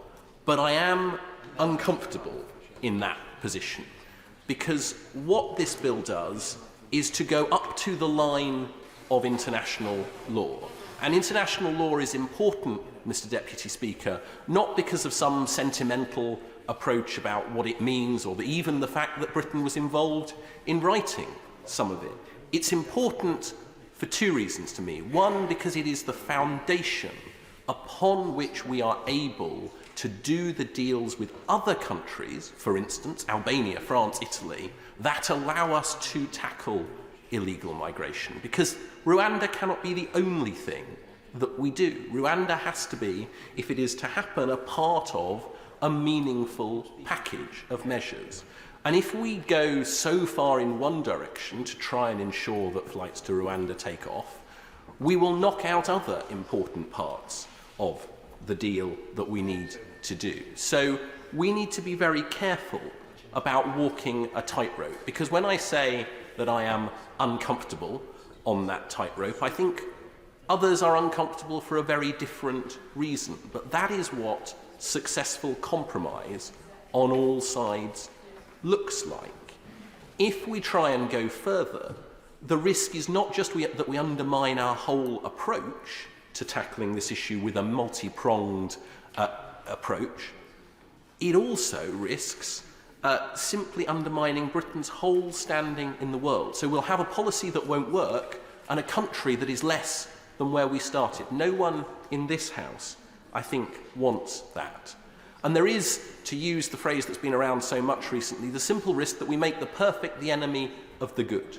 This has been called by people with a star chamber. We shouldn't perhaps forget that it was the very first star chamber that started the Civil War in in England. So maybe we've had enough of star chambers, but we should be alive to the fact that even the star chamber that has been convened so recently declared this a partial solution. And there's a danger of saying that something is a partial solution and therefore it is no good. For me, a partial solution is better than no solution. And we have to, I think tonight, grasp that nettle that says, yes, much of this is uncomfortable for many across the Conservative Party. But we should be united in our desire to tackle what is an issue that matters to all of our constituents, and we should have no shame in saying that this is a plan that we can get behind, and it contrasts so sharply with the total lack of a plan from the other side of the House. If you want to criticise the Conservative approach, and people I gather do, then it is incumbent on those people to come up with their ideas, and not simply to say we'll employ more people to do it, because the fact is this government has already employed more people to do it. Not simply to say we will try harder. The BBC accused the Labour Party of replacing a bill simply with hope. And I thought that was generous, if I was honest. But there has to be an alternative, a responsible opposition, a responsible aspirational government surely has to come up with those plans, and yet we hear nothing. So the twofold reason to get behind what we have in front of us is that it is an idea that will work in terms of making a difference to this critical problem. But it is also the only idea in town. The reason we have found ourselves in this excruciatingly difficult position is simply because it is an intractable problem. And I think in the absence of better ideas, people need to be careful what they wish for. So I will give way. I mean, he's standing there, Mr Deputy Speaker, saying that there's no credible options, when we have heard multiple speakers and multiple organisations and lawyers say that there are credible options, create safe routes and stop making people illegal, because no one is illegal. People are human beings and they are coming here for very good reasons, coming from countries that we've happily gone and bombed and interfered in, and now we're not willing to take people in their hour of need. I simply don't understand a line that says we're not willing to take people in their hour of need. When you look at the Ukraine scheme, you look at the Hong Kong scheme, there is huge evidence of this country and dare I say it, England more than Scotland, housing those people who are in their hour of need. So I think it is right, she is right to say that safe routes are a crucial part of this problem. And I agree with her insofar as it goes, but that shouldn't be a stick to beat people with in pretending that we haven't played a huge part. The role of the UK is one that we should be immensely proud of. But, as I say, I find myself voting for this bill this evening, not with huge enthusiasm, for anything other than the concept of addressing a problem that we have a moral duty to address. And I want to end by saying that the view from a constituency such as mine, which has a long history of a complex relationship with migration, is that when politicians make promises that they don't keep, it fractures not just the social fabric, but also that vital democratic thread that gives us legitimacy when we come here. So we have a duty to tackle the issue, we have a duty to do so in a way that makes a meaningful difference, and I think we have a duty to unite behind a plan, even if we don't think it's perfect, that will make a real difference tonight. Thank you, Mr Deputy. Thank you very much. Florence Shalami. Thank you, Mr Deputy Speaker. Just thinking about, I attended my son's nativity play this morning. He was an angel, 6-year-old. Yeah. And just remembering the story, obviously, of baby Jesus and Mary and Joseph, and the fact of, you know, the young children were playing the knocking noise of trying to find a room, and there was no space and no room, being turned away. And I just think about what's happened to our basic decency as a country. What's happened to our compassion? Where people are fleeing, we just want to close the door on them. And I think about the fact that our public services over the last 13 years under this government have left us with a dysfunctional asylum system. The figures show that at the end of September this year, over 160,000 people were waiting for an initial decision. And we should also remember that 75% of asylum claims are granted on the initial decisions, and half of those appeals against initial appeals were allowed, doubling the amount from in 2010. And we're talking about people fleeing war, we're talking about people fleeing persecution. And they go through so much stress that I hope that none of us in this house would ever want to experience. And these are people who just want to start a new life after leaving their country of origin, after such horrific circumstances. But for the vast majority of them, the welcome they get in the UK is one that waits over 6 months and running into a year. And then after that, if they're lucky, they're given just 28 days to navigate the housing system to find a job after breaking inactivity. And Mr Deputy Speaker, I'm proud to represent Vauxhall, a place where our diversity is celebrated, it's welcomed. People are welcomed, people from all over the country, other communities making our community in Vauxhall stronger. And the current situation facing many people fleeing persecution is unacceptable and inhumane, and it gets worse. During their time waiting for a decision, their life is on hold. They're often stuck in unsuitable accommodation, including one of the hotels in my constituency. I'll give way to the Wave. The last time I got off the train in Paris when I was on the Council of Europe, you walk out of the main station, the Gare du Nord in Paris, and there is a row of North African men asleep in sleeping bags outside. When was the last time she saw that at a London station? Never. I'm not really sure what reference that has, but in terms of the Honourable Lady's statement in terms of what's happening in Paris, we've got a government who is saying that people sleeping in tents shouldn't be housed. We've got a government demonising communities. We've got a government who want to demonise those communities, and I hope we never get to that situation. But the reality is that there are a number of people living in worse conditions, in hotel accommodations, living in a room with 4 of your family members with no cooking facilities, eating really bad processed food is not a way that people should be living, and this is something that her government have failed to deal with. In terms of the government looking at this mess that they've created over the last 13 years, we're all honest, and I think we all need to agree that, yes, we do need to look at urgent action to stop the exploitative gangs that are putting so many vulnerable people into terrifying and perilous boat situations. But sadly, what we've got from the government is yet again a broken plan and no clue in how we're really going to solve and address this problem.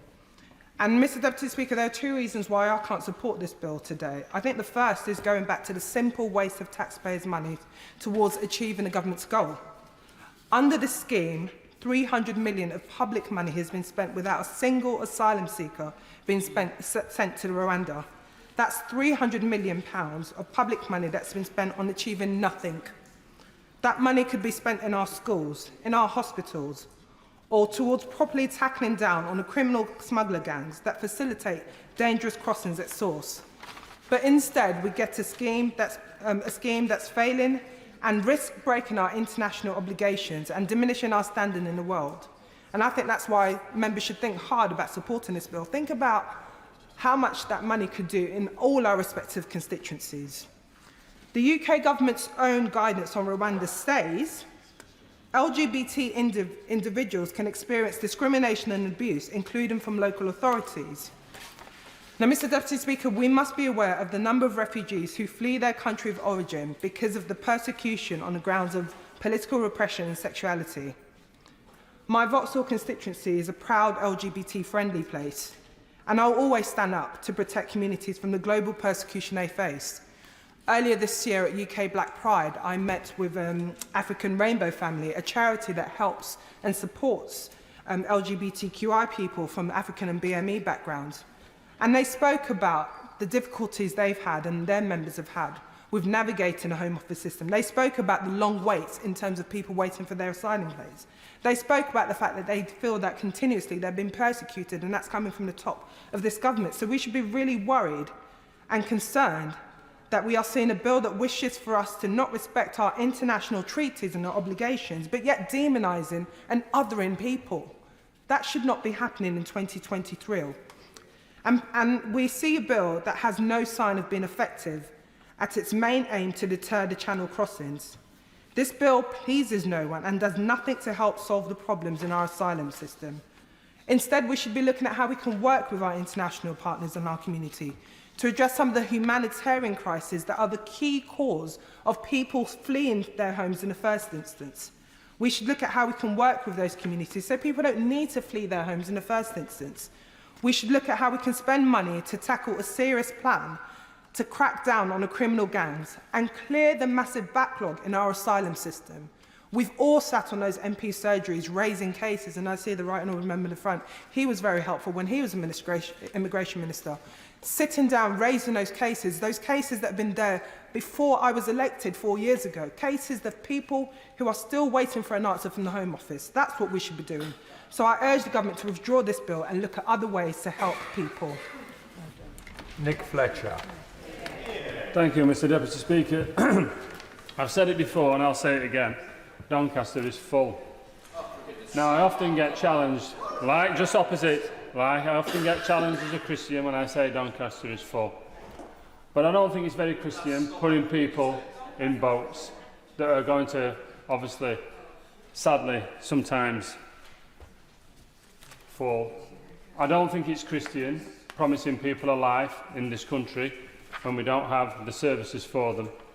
And I don't think it's Christian taking the best people from developing countries because we don't train our own in this country.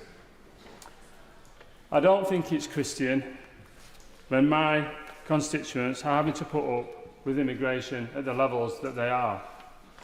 Now, we've heard the lawyers in this House speak so eloquently, as they often do, and we hear the left-wing lawyers do the same.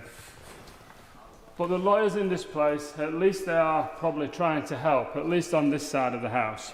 Unfortunately, outside, we have left-wing lawyers making six-figure salaries, calling me awful, and people like myself. We have TV pundits on seven-figure salaries, paid by my constituents through TV licences, again calling me awful. Well, I asked these people on these huge salaries, on these seven-figure salaries, I asked them to sell everything that they've got. I asked them to give it all away. Then I asked them to come and get a job in Doncaster, probably on £25,000, £30,000 a year. I asked them to find themselves a partner and then probably go and buy that dream house. Now, they buy that dream house, a three-bedroom semi and mid-terraced. They make the garden nice, the kids play in the garden, they've got a couple next door who've got kids themselves, and everything's rosy. Then all of a sudden the neighbour decides to move on, he gets a job or he moves somewhere else, and that house turned into an HMO. And then we have 9 people who don't speak English anymore, bed hopping, which is what's happening, and it's no good saying it's not happening, it's happening. And it's happening. If anyone wants to come and have a look, then please come and have a look. Because, I'm sorry, you're burying your head in your sands, trying to make yourselves look good in front of people to get votes. But this is happening, and it's happening in Doncaster, and it's happening in places throughout this country, and we are turning parts of our community into a ghetto. And this is what is happening. Now, all of a sudden, you're living next door to an HMO, and you've got comings and goings at 2 o'clock in the morning, 3 o'clock in the morning, people outside smoking. The grass doesn't get cut anymore, the windows don't get cleaned anymore, and unfortunately, you feel scared to let your child play out in the garden anymore. Now, there's no gated communities here to make people feel safe, because we're not on seven-figure salaries anymore. You're earning £30,000 now, remember? That's what you're earning. So the only protection that you've got is a lock on a door and a council that might put a public space protection order in, but not enforce it anymore. Now, this is what's happening. You can't sell your house anymore, and if you do, you have to sell it at a discount. Your little child falls over in the street and you have to go to A&E, and you get a 12-hour waiting list. And the reason why the waiting list is so long is because people don't speak English in these places anymore. And this is what is happening. You then go to the schools, and the schools classes are over and oversized. And this is what's happening. Now, you can shout me down, you can say what you want, I really don't care. But this is what's happening. And we have to tackle this illegal immigration and this immigration because it is not fair. Because that couple that I'm talking about are paying their taxes week in, week out. They expect to live on nice streets. They expect to be able to have the services there for them that they pay for week in, week out. And they don't expect to be called racist or xenophobic for saying, we liked it as it was. And if we're going to have immigration, which I don't completely believe is a bad thing to do, it just needs to be controlled immigration, and that's what I was set down here to do. I'm only here because of Brexit. The people of Doncaster had had enough, and they wanted control of their borders. And unless we get control of their borders, Secretary of State, ministers, unless we get control of their borders, we will not be coming back down here. I will not be coming back down here again. And the worst thing that...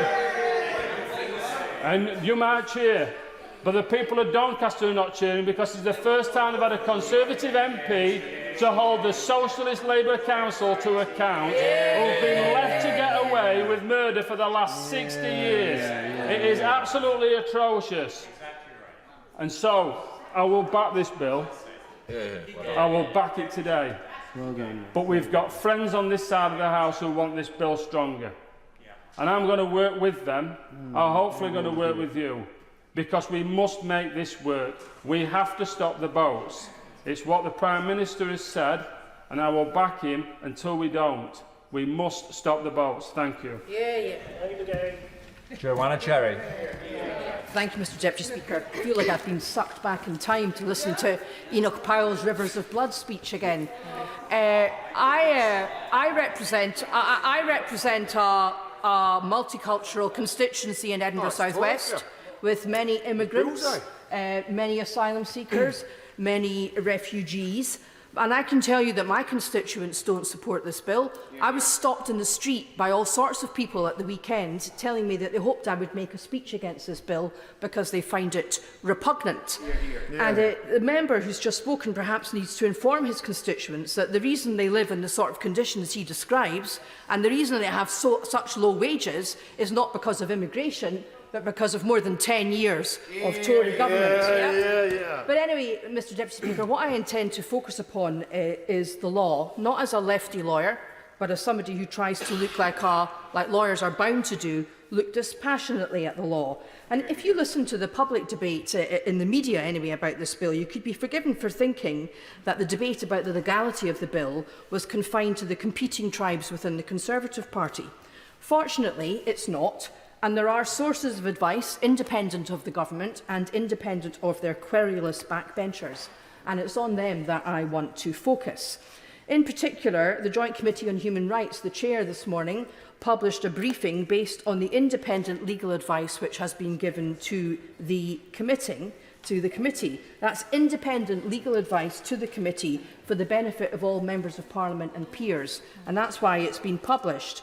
I've also had occasion to consider the briefing published by the Bingham Centre for the Rule of Law. And they're both very important, Mr Deputy Speaker, because the government are trying to position themselves as having stopped short of breaching international law. But what these briefings make clear, what these independent briefings make clear, is that the government haven't stopped short of breaching international law. The bill undermines the principles of the rule of law and the separation of powers, which are supposedly central to the British Constitution, as well as undermining various of our international obligations. And I would commend to honourable members reading the independent legal advice that's been given to the Joint Committee on Human Rights. I'm just going to take a few highlights from it. Requiring the courts to conclude that Rwanda is safe, even though the evidence has been assessed by the UK's highest courts to establish that it is not, is a remarkable thing for a piece of legislation to do. If the government were so confident that Rwanda is suddenly safe and has suddenly become safe in the last month, as I said earlier in my intervention, why pass this bill at all? Another point in the Joint Committee on Human Rights legal analysis. Disapplying the Human Rights Act is very significant. If human rights protections are disapplied when they cause problems for a policy goal, they lose their fundamental and universal quality that characterises them. And this is arguably particularly the case when they are disapplied in respect of a particular group, in this case migrants who've come to the UK without prior permission. And in my own aside, Mr Deputy Speaker, I'll just remind the House that history shows that withdrawing human rights from a particular group, when a country does that, it's on a particularly slippery slope. The Joint Committee on Human Rights, our independent legal advice, also makes it very clear that, crucially, no matter what the legislation says, it can affect only domestic law. And that was the point of my intervention in the Honourable Member for Stowe much earlier this afternoon. As the Supreme Court explained only a month ago, the United Kingdom is prohibited from allowing refoulement under the Refugee Convention and the ECHR, as well as under the UN Convention Against Torture and the International Covenant on Civil and Political Rights. All of these obligations are obligations to which we have signed up in international law. Passing this bill will not change the fact that we're signed up to those obligations in international law, and it won't change the fact that we are breaching our international legal obligations. So the members on the opposite benches, particularly the lawyers who've convinced themselves that it's okay to go through the lobbies and vote for the second reading of this bill tonight, are simply wrong. And if they look at the independent and legal advice from the JCHR and indeed from the Bingham Centre on the rule of law, they will see that that is the case. Yes, I will give way. I thank my honourable friends for giving way. Isn't the fundamental part of the problem with this bill is that so many people see it as punishing the exploited and not the exploiter, and that if the government was serious about this issue, that's exactly what they would focus on? Well, indeed, and you know, it's been suggested by a number of speakers this afternoon that no alternatives have been suggested to this bill, but alternatives have been suggested. Yeah. A serious attempt to break the model of the people smugglers. Proper international cooperation. Unfortunately, because of Brexit and because of the government's attitude towards international law, the United Kingdom's opportunities for international cooperation are becoming few and far between, because people don't trust us any longer and we don't have the same avenues for international cooperation as we used to have. Creating safe and legal routes. That's the way to do it. That's what we used to have. People who are seeking asylum are not seeking asylum illegally, but they come across the channel because they've no other way to seek asylum unless they come to the country. So create legal routes. I will in a moment, but I want to say something about how this bill impinges on Scotland. And I want to make very clear that when members opposite talk about their mandate and their constituents wanting this bill, people in Scotland don't want this bill. It's not the approach that we want in Scotland. And so, therefore, it's particularly egregious that this bill seeks to oust the jurisdiction of the Scottish courts in relation to such fundamental matters as human rights and the basic tenets of our constitution. Now, Mr Deputy Speaker, Scotland's system of civil justice is a devolved matter under the Scotland Act, and therefore it's the preserve of the Scottish Parliament. Yet I don't see any legislative consent motion being sought, despite the fact that the jurisdiction of the Scottish courts is being ousted. Perhaps even more importantly, historically, and it's rather important to those of us who are Scots lawyers, the authority and privileges of the Court of Session, including its inherent supervisory jurisdiction, are protected by Article 19 of the Treaty of Union. And that includes the noble officium of the Court of Session, a power that exists to give remedies where otherwise there would be no other remedy. And that's also arguably threatened by this bill.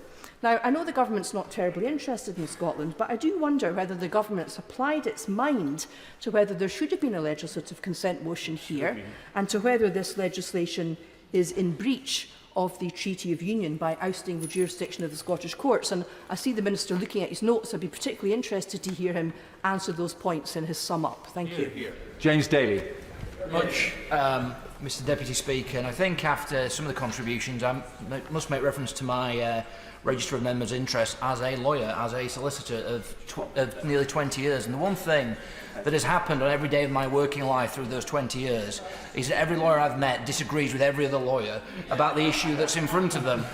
And one of the things that I can guarantee is that your advice tends to be somewhat in line with the instruction from your client and the end that your client wants. And so some of the legal advice that has been referred to in this chamber and the sources it has come from, people may want to ponder in respect of that. I, in my time in this chamber, have been on the Justice Select Committee for 4 years. I'm on the Home Affairs Select Committee. I went with my honourable friend from Barrow, who's no longer in his place, and I will call my honourable friend from Hull over there, the chair of the Select Committee. We went to Calais on a trip, and we went on the beaches of Calais, and we spoke to people, and we saw what some may call a functioning asylum system or immigration system within France. That is not what I witnessed in the slightest. Calais is effectively a waiting room without any resources put into it, where people are directed as a waiting room to wait for a boat to come into the United Kingdom. Myself, my honourable friend, we saw that essentially the immigrants who are there are housed in tents. They are treated in the most appalling manner by the French authorities, and when the French authorities get fed up with them, they literally burn the tents down, physically attack the people who are there, and throw them onto the next area or field. So the idea that we are some outlier in terms of how we treat immigrants, the immigrants that come into our country, is for the birds. Too often in this chamber, and I think it's a point very well made by a number of my friends, is that we ignore the concerns of our own constituents to pontificate about how moral and how, shall we say, how, our sort of liberal conscience. Of course, yeah. I thank him for giving way on that. Does he agree with me that that France is supposed to be a safe country, and people do have an option when they arrive in France or any other EU country that they can claim asylum in that first safe country? And when they actually make a decision to come over the channel, they make a decision to be illegal and get involved with criminal gangs. Nobody is forcing them to do that. I agree with my honourable friend in respect of that, and we've heard some statements here, blanket statements regarding immigration. But one of the curious things that I found when I was speaking to people with colleagues on the beaches was that all the people seeking immigration in this country were all males, were all single, were all of a certain age frame. There were virtually no females at all in any of the situations that we got taken to. And I think that we are escaping from both what our constituents want to do and the reality of what motivates people. People said to me when I was in those camps, we think, I'm paraphrasing here, but the basic point is we think and we are told that the United Kingdom streets are laced with gold, that this is something that you are going to come in here, you're going to be provided with a lot of financial support, whether it's through benefits and other things, and that is what is motivating a vast majority of these people to come into this country. Now, in terms of the comments made by the benches opposite, you would think that nobody in the world is motivated by that to come in here. Yeah. Everyone is fleeing because they are fleeing some type of persecution. Utter nonsense. Utter nonsense. Our constituents expect us as a government, as a parliament, to put in place a suite of measures that is going to address the problem that is happening in the Channel. Yeah. This, as my honourable friend, many honourable friends have said, is one of a number of measures this government has taken. This government should be congratulated for that. Yeah. And as my honourable friend from Barrow said, nobody seems to pick this point up. The French authorities said to us when we were there that a deterrent effect, a deterrent policy, the Rwanda policy, is absolutely necessary. And we saw And the French authorities saw, when this policy was first announced, and it was thought that when people were going and were potentially coming over the channel, they saw a drop in cases. The spike only came when it became clear that through various legal means that this policy was not going to go forward. So not only do the French authorities think that we need a deterrent, not only are countries such as Germany, the US, Italy, Austria all saying that we need some type of policy and following the United Kingdom's lead, this is what our constituents want.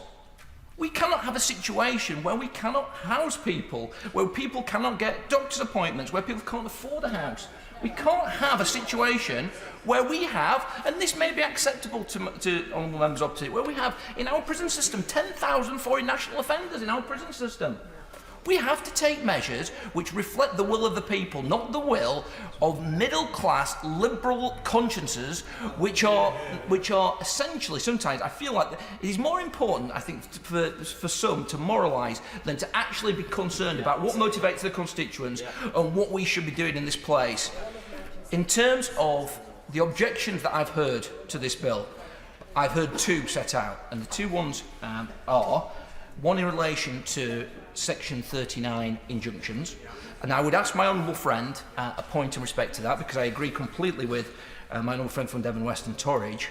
Can I ask him to comment on the government's own legal advice? Because technically, Part 39 injunctions, the government can ignore those. That is, you know, what it states. Or my honourable friend may be able to tell me something different. But I think that's an important part of this bill, and if he could comment on that, I would be very grateful. The second part, and I'm not quite sure, because I respect every single contribution that's been made on these benches, is I cannot think that anyone, and I've certainly not read any legal advice that thinks that we should exclude the right of appeal, or the right of, in extreme circumstances, the right to challenge whether you are being taken to a foreign country. And there must be circumstances. Even the Star Chamber advice say that there must be at least some form of allowance in respect to that. And so I think that the legal test that the government have been put in place, compelling evidence that somebody must show that there is compelling evidence they will suffer serious and immeasurable harm, is a strong test.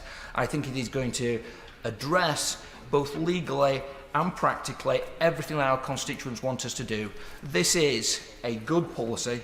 It's a policy the government have worked hard to refine. It is within the bounds of international law. It is within the bounds of what this government has undertaken to the country, which is to tackle illegal migration and to stop boats crossing the channel. 5-minute limit now. Michael Shanks. Thank you, Mr Deputy Speaker. I'm grateful to a priest in my constituency who recently brought to my attention the film Man for All Seasons, which I confess I'd never seen. There's a quote in it which I think is very relevant. Some men think the earth is round, others think it flat. It's a matter capable of question, but if it is flat, will the king command make it round? And if it is round, will the king's command flatten it? The proposition we have today seeks us to accept the fact that government can simply define facts as facts, even if they are not so. The attempt to bend our entire legal system to fit the will of government is a high price to pay for some meagre political cover for a party that promised to deal with a genuine issue, and I think those across the House would agree with that it is a genuine issue, and has singularly failed to do so. Now we see, and we've seen it before us in the past 5.5 hours, the Prime Minister appeasing his right flank with promises of amendments later in order to bring some people on side, and others debating the fact that those very amendments would pull them away from supporting the bill. It's a complete mess playing out before us. And what a distance this Tory party has come. Their former leader, now brought back from the wilderness as Lord Cameron, said only a decade ago, "I believe that immigration has brought significant benefits to Britain. This is our island story, open, diverse and welcoming, and I'm immensely proud of it." And from that, we get to the repugnant rhetoric of the member from Don Valley, one of the most appalling speeches I've ever heard, and he's not in his place, but it was a shameful speech. The spectacle of an immigration minister resigning from his post, not in protest at the government's novel policy, but because it doesn't go far enough, and speech after speech on that side of members criticising the bill, but then saying they're going to support it. But perhaps more important than any of the legal challenges is the moral case for why this bill must be blocked. And I take issue with the idea that we shouldn't think of any of the morality of these issues. We talk of planes and boats and targets and backlogs and forget that these are human beings seeking shelter and a better life. Indeed, the Home Office's own statistics show that at least 6 out of 10 of those who made the dangerous Channel crossing will be recognised as refugees in the asylum process. And given that many are fleeing extreme situations to embark on one of the most extreme routes possible, how can this possibly stand as any kind of deterrent? Will my honourable friend give way on that? I will. Thank you. I'm very grateful to my honourable friend for giving way. Would he agree with me that those who support refugees in our country deserve our respect and should be commended by the House for their excellent work supporting refugees and local communities up and down this land? Well, I completely agree with my honourable friend that, of course, immigrants across this country have contributed so much over decades to the country that we enjoy today, and we should give them immense thanks, not least in our public services.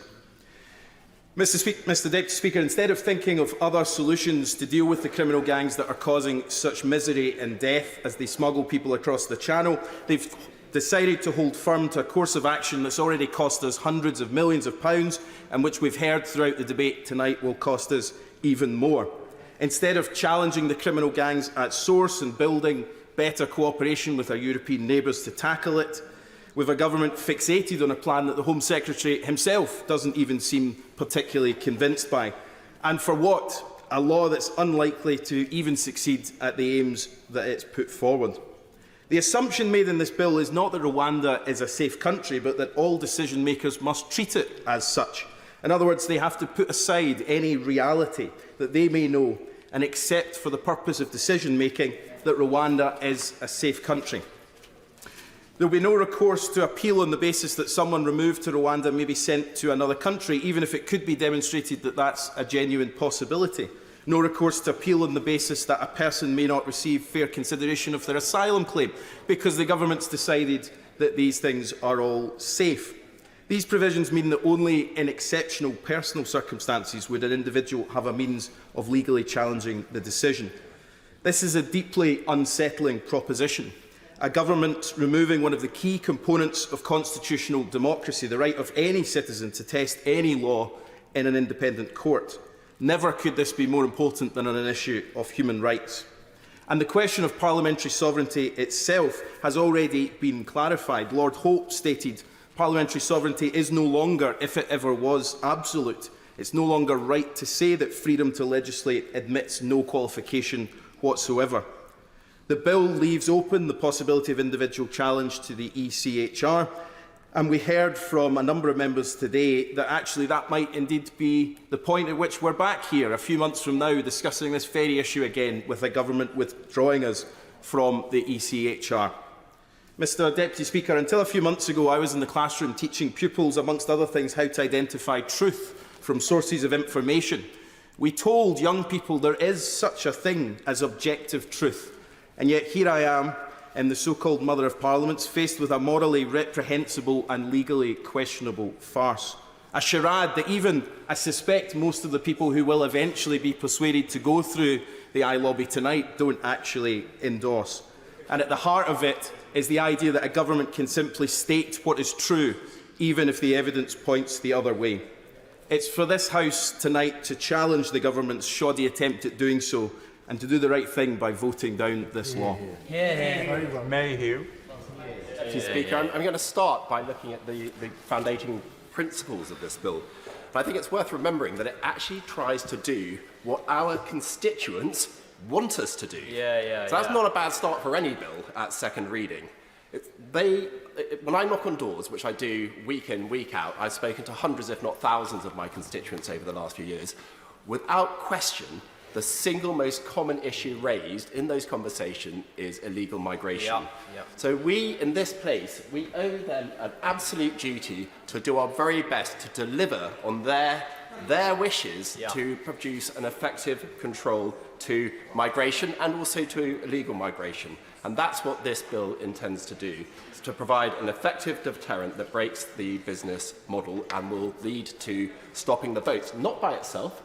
It's not an isolated policy.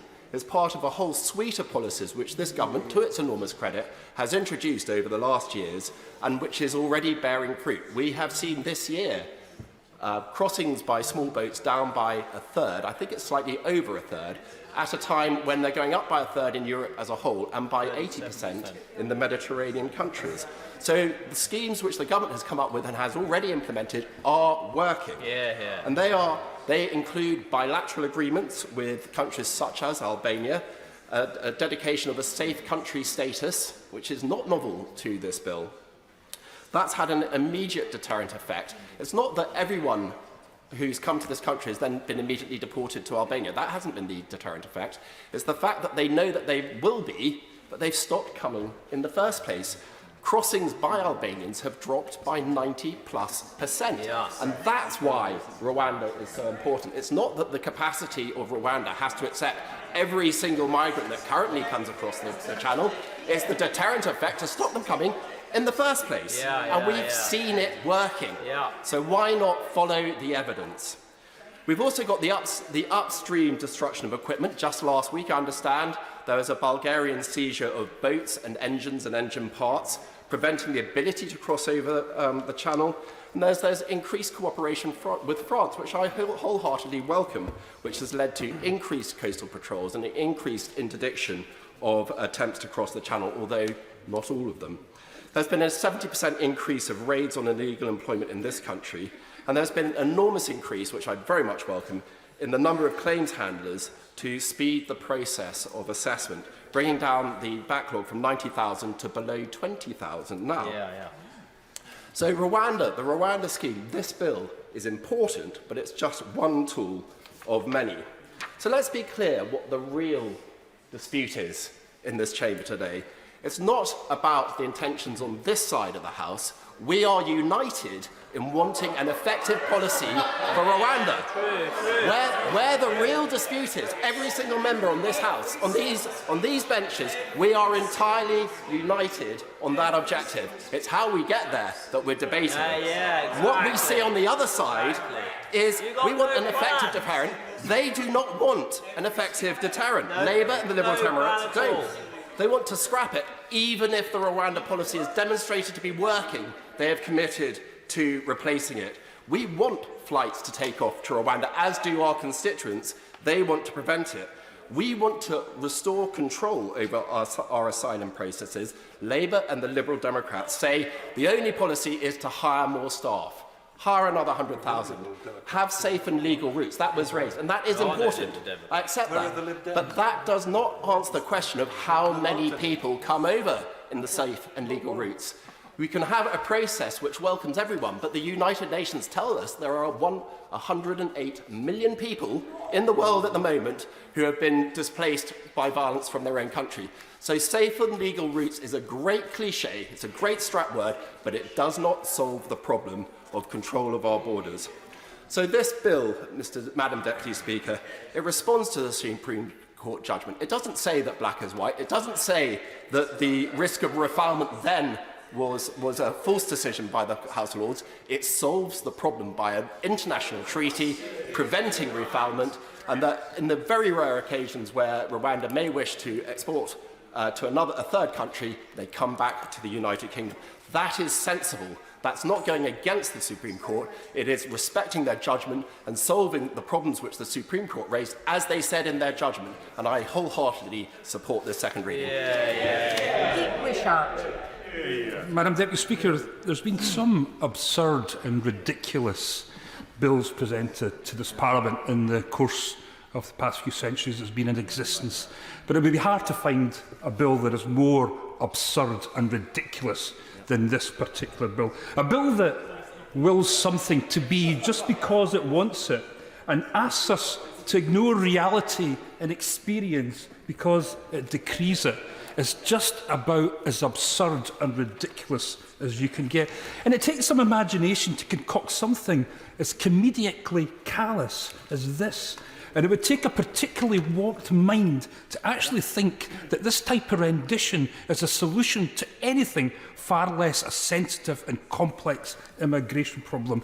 And I have to say, Madam Deputy Speaker, it's been totally dispiriting listening to some of the contributions for honourable gentlemen and ladies from across the bench. The dehumanising language, the talk of invasions and cultural wars, see, treating people as commodities to be dealt with, as scourges to be legaled away, it has been absolutely appalling. And I'll single out two speeches which I think are absolutely and utterly appalling, and that was a disgraceful speech from the honourable member from Don Valley, followed in quick succession by the former Home Secretary, the member for Newark.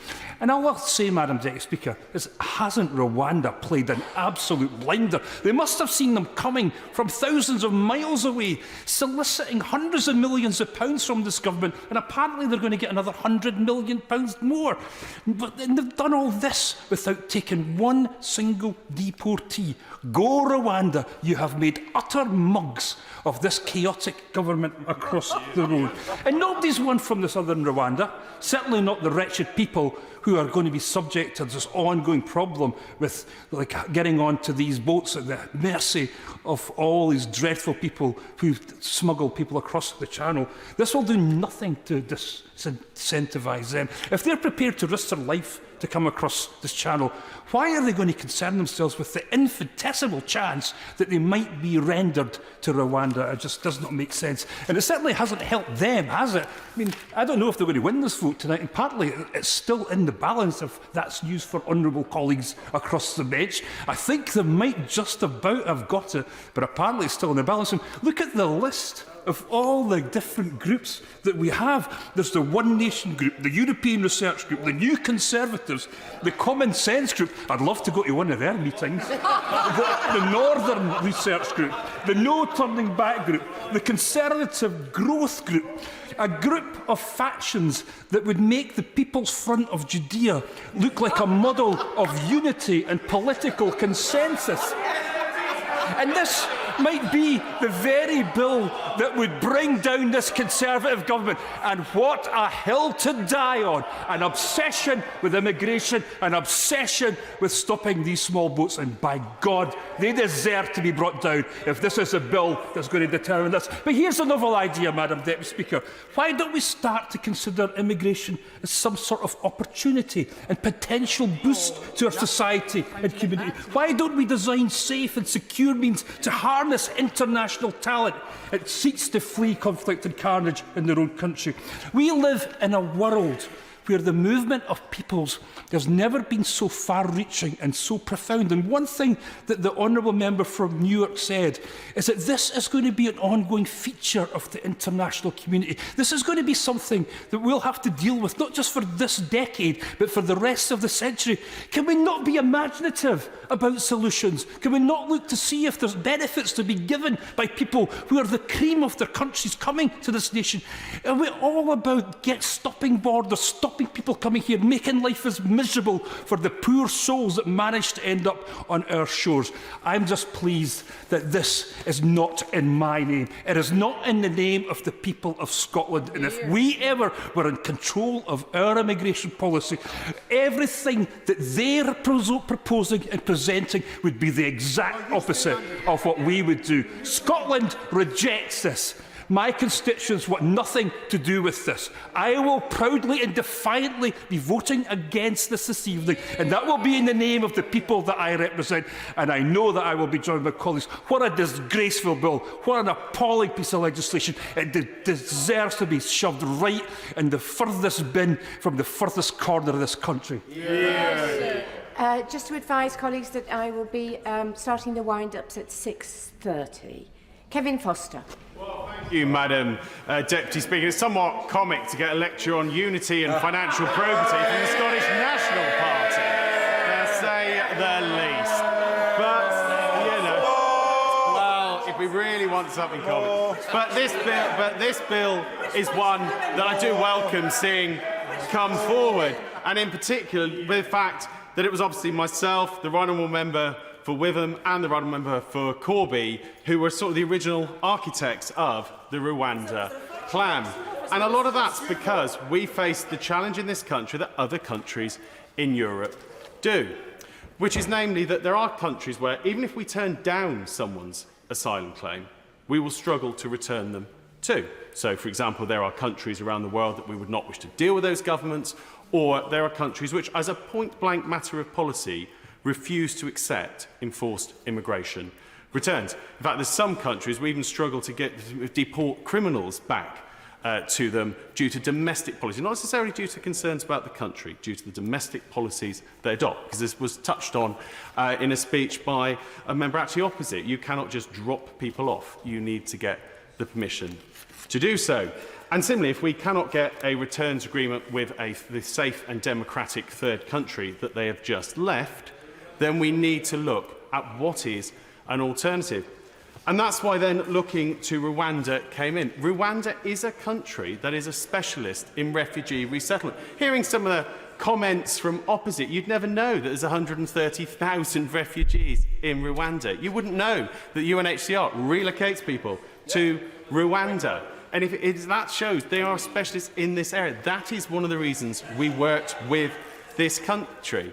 And in terms of looking at the Supreme Court's recent ruling, the Supreme Court's ruling was not based on the idea that Rwanda was inherently unsafe. It wasn't based on the idea that if someone went to Rwanda, they'd actually be in danger in Rwanda. It was what was the potential for refoulement elsewhere. I expect many of the people citing the Supreme Court judgment probably didn't bother to listen to it. And that's why it's important to look at what does this bill, and what is this bill based on? What has changed since the Supreme Court judgment that allows Parliament to take a different view to what the Supreme Court justices took? And not just on the fact that, as the member for Tory and West Devon rightly pointed out, Parliament is quite entitled to do that. But it's based on the fact that there is now a treaty that directly addresses those points. And this bill actually ratifies that treaty, makes it part of international law, that guarantees against someone who goes to Rwanda, transferred from this country, for Rwanda to meet their protection needs rather than this country. So that means they will not then be transferred further on. That is the absolute core of what has changed since the Supreme Court judgment. It is why Parliament is now quite entitled to take an opinion that Rwanda is a country that is both safe in terms of people being transferred there, based on the assurances we've got that will be upgraded into international law via a treaty, and based on the clear assurances against refoulement to a third country where someone may face persecution.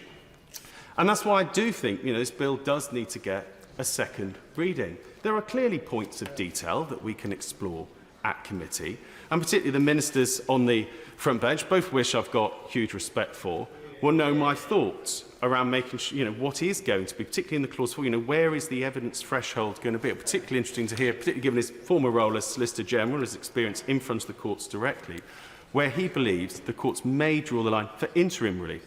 And one of the reasons why interim relief is always quite important is many cases, a lot of the challenges thrown up at the last minute usually fail in the end. But what they're used for is to frustrate the actual flight. Particularly when I used to deal with things like the Jamaica flights. We could only have so many a year. So you knew if you could get yourself off that flight, it would be some time before there was another one, even if your claim ultimately fell. Now, there is a wider debate to have around the refugee system. There's a debate to have around how the current law and current international practice works. We can see people, we've had examples of people who've lived in the European Union for a number of years with a visa, living there lawfully, and then come to the UK and claim they have a protection need. Well, if you've been living in a safe and democratic European country, what was your real protection need for leaving that country, particularly if you had the lawful right to be there?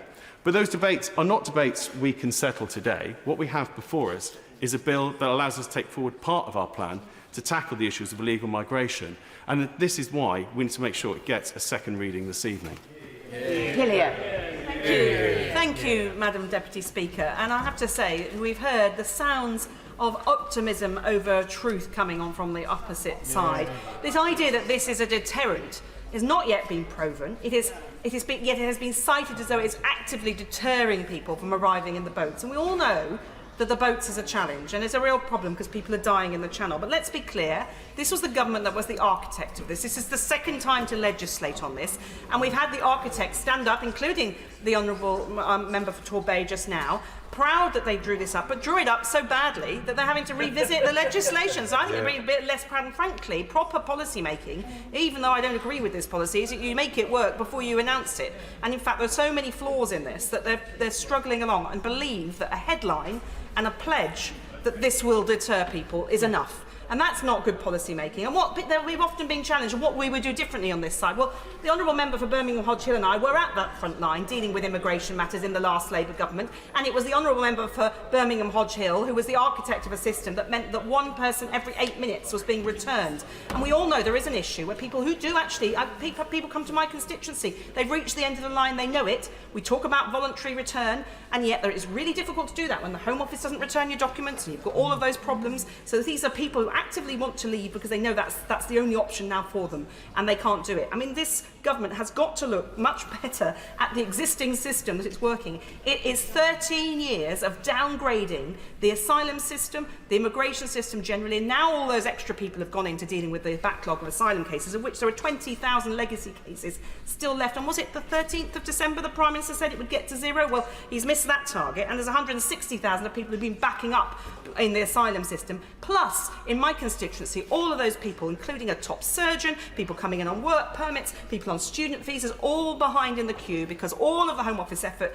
is going into the Prime Minister's pledge to deal with the backlog. Yeah. So you're just creating more chaos in the entire system, and that is not working. But my right honourable friend, the member for Kingston upon Hull, touched on the money. And of course, on the Public Accounts Committee, we have been trying to look at the money on this issue. I won't go through the figures because she has already said them, but in a five-year plan, and we have no figures for how much money will go to Rwanda in years 4 and 5. We have asked the Permanent Secretary, both myself and the Right Honourable Lady and other members of the Public Accounts Committee yesterday. He would not be forthcoming on that figure, and he only released a figure to us when it was leaked to the International Monetary Fund by the investigations happening about why that was. That is a ridiculous way, and it is not normal parliamentary protocol to release information about major projects, especially when we're voting on them in this House, in the annual report and accounts. Just to give some colleagues who may not follow with the same enthusiasm as members of the Public Accounts Committee, the annual accounts of departments, the accounts for the financial year we're in will be published to Parliament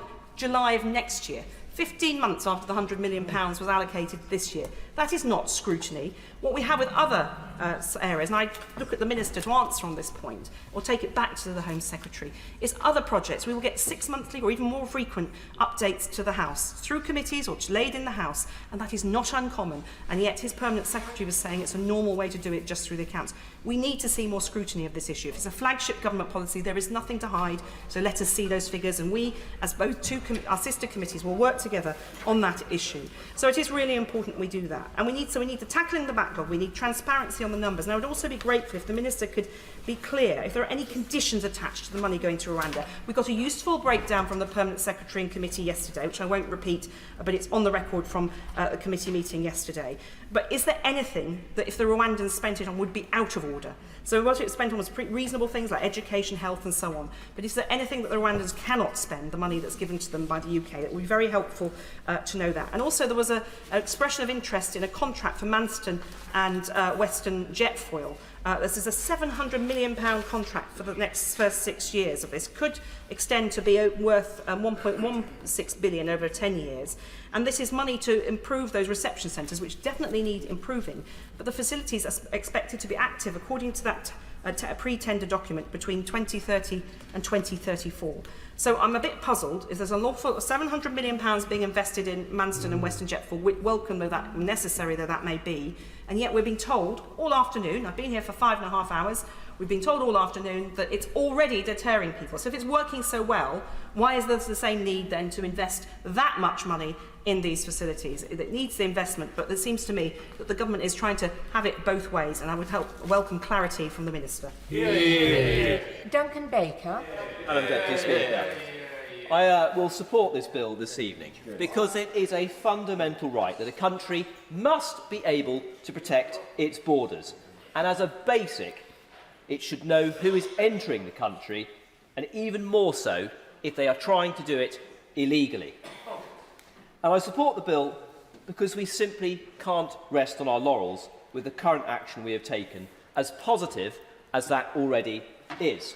We've heard it this afternoon that all across Europe, major European countries have seen illegal migration rising, 80% up in Mediterranean crossings. And yet, thanks to the steps that we have taken in this country, our numbers are down by a third. Now, people quote a third over and over again. But what does that mean?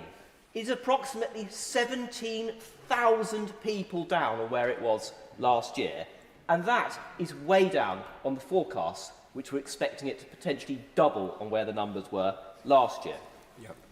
But reducing the figure and being happy with 29,000 people this year isn't stopping the problem. Stopping people being put on boats and trying to illegally enter the country requires a multifaceted approach. Return agreements have worked. Putting our border force into French control rooms has worked. And trying to dry up the supply of rubber boats has also worked. But there has to be a deterrent as well. It is simply another piece of the jigsaw, and on top of all of the other measures that we are using. And for those who seem not to be able to understand why we need that deterrent, I pose a simple question.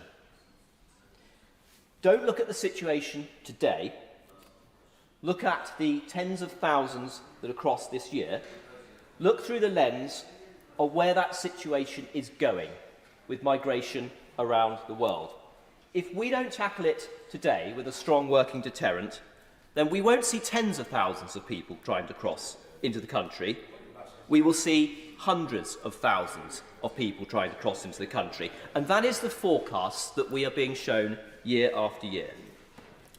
The government's official release yesterday was the most startling statistic I've read yet.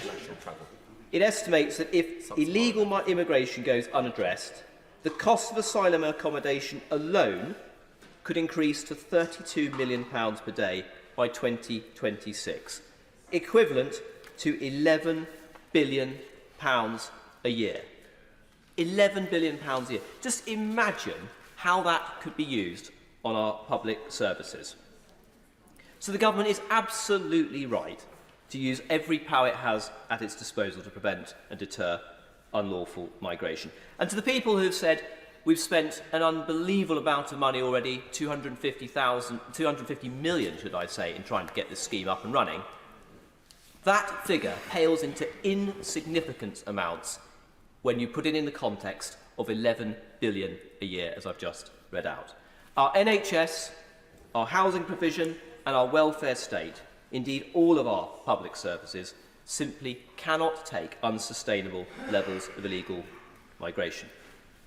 Now, I am not a lawyer, and there are all manner of opinions on whether the scheme will work or not. But my answer to that is don't let the perfect be the enemy of the good. Fair enough, as it has been said already this afternoon, it may not stop every single legal challenge, and that's fair enough. Some of those will be valid, and it doesn't have to. What it does need to be is the deterrent to help and stop and slow down the numbers that are coming. And that is why, when there is plenty of commentary on this bill, there is plenty in this to stop the spurious reasons of not taking people and being sent for asylum in Rwanda. And when I read that the UN and the EU alone have been sending refugees to Rwanda since 2019, I find it extremely difficult to understand that actually people have accused Rwanda of not being a safe country.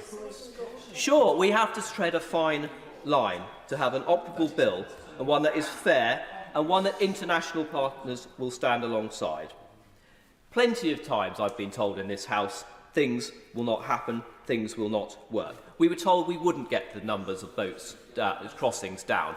We have by a third. Everybody said we would enter a recession. We didn't enter a recession. Everybody said that we wouldn't halve inflation. We have halved inflation. This government has done many, many things in the last year which we were told were simply unachievable, and we have achieved them. And that's why we'll back this bill tonight. Patrick Grady. Speaker, last week my honourable friend the member for Glasgow Central compared the Home Secretary to Humpty Dumpty in Alice in Wonderland, who uses words to mean just what he chooses them to mean. I wonder if perhaps the Prime Minister could be compared to the Red Queen who believed 6 impossible things before breakfast. that Brexit has been a success, that Britain is a soft power superpower, that the Scottish Parliament is the most powerful wee devolved assembly in the entire world, that we can reach net zero while abandoning zero policies, or that this bill is actually going to stop irregular arrivals in the United Kingdom, or sixthly, that his party is actually going to win the next election. But I think even for that side of the House, that is too unbelievable. They don't think this bill is going to work, and they don't think they're going to win the next election. And the bill isn't going to work because it fails under the crushing weight of its own internal contradictions. Rwanda is deemed to be a safe country, desirable even as a place for asylum seekers to be processed and to remain. And the former Home Secretary didn't take my intervention earlier on. I wanted to ask her, if Rwanda is such a desirable place to be deported to, why on earth should it be a deterrent? How is it going to have a deterrent effect if the government saying this is a wonderful, safe and secure place for you to go? Maybe more people will come to the United Kingdom in the hope of being sent to Rwanda. The Republic of Rwanda is to be trusted to fulfil its obligation. I'm very happy to give way. Speaker for giving way on this, because I think he must recognise that Rwanda has successfully resettled over 130,000 people, and that's through international institutions and norms. Yes, so Honourable gentleman, to keep within the 5 minutes. He's taken an intervention, but Patrick Gray. So I think I've just heard the former Home Secretary encouraging more people to come to the United Kingdom so that they can be safely settled in Rwanda. And the Republic of Rwanda is to be trusted to fulfil its obligations under the Rwanda Treaty because the treaty is binding under customary international law. But the same bill grants the UK government derogations from that corpus of international law and instructs the courts to ignore it. And the bill is supposed to slash costs to the taxpayer of housing asylum seekers in UK hotels, but the government has already paid Rwanda hundreds of millions of pounds without a single flight taking off. And the price for this performative weak bill is a weakening of the courts and judicial system, a weakening of the UK's standing in the world, and indeed a weakening of the entire system of international law. Because if it's okay for the UK government to derogate from its international obligations and commitments when it suits, then how can the UK object to other countries, Russia or China or anywhere else for that matter, when they flaunt the rule of international law? The bill is supposed to be an assertion of parliamentary sovereignty, as if Parliament asserting particular statements simply makes them true. Well, to pick up on the theme from the member for Rutherglen who spoke earlier, perhaps then the Prime Minister should have simply brought forward a flat earth bill to assert that the earth is flat and the Home Office is empowered to simply push people and unwanted asylum seekers off the edge of it and into the cold vastness of space. Now, it might come as a surprise and perhaps even a disappointment to some elements of the Conservative backbenchers, but the earth is not flat. The earth is round, and if you keep pushing people in one direction, eventually they will come back to you.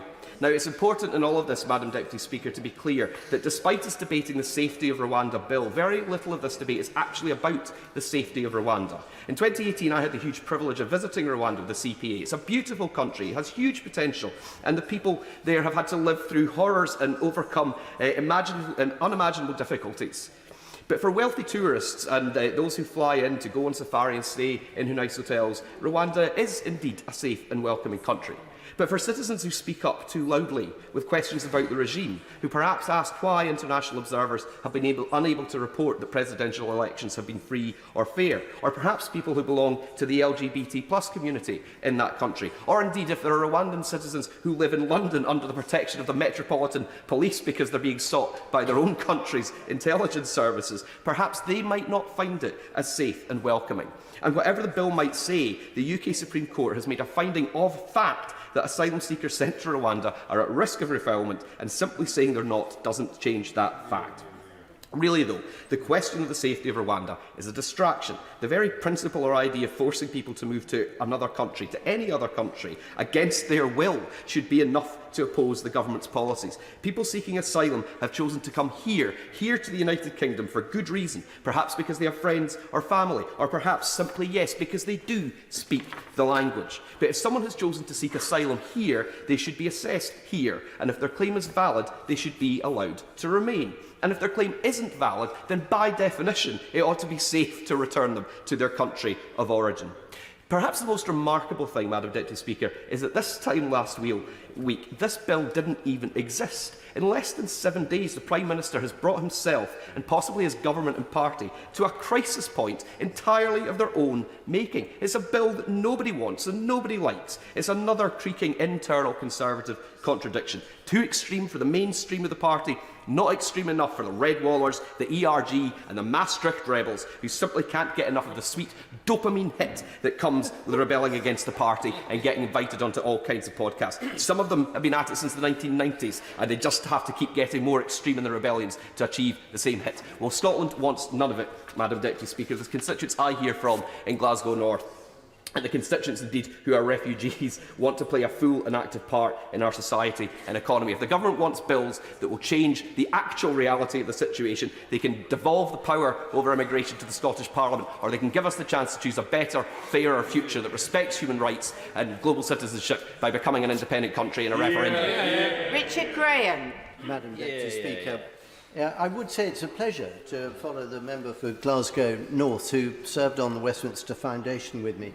But he did rehash quite a lot of what was said on the benches opposite, with various misunderstandings and inaccuracies, and had his moment of fun trying to describe different groups of colleagues on this side. But let me pull him back to something that he will recognise, as I think all colleagues in this House will. A conversation I had with a distinguished, recently retired UN senior official, and previous to that, British ambassador in several countries in Africa. And he not only painted for me, but also described for me factually the statistical possibilities of what is going on in that great continent in the moment. And he described vividly the combination of civil wars, mismanagement, instability, insecurity, climate change challenges and food shortages, which are affecting millions of people in Africa. And of course we know that is also added to the incredible level of insecurity in the Middle East and indeed further east from there as well.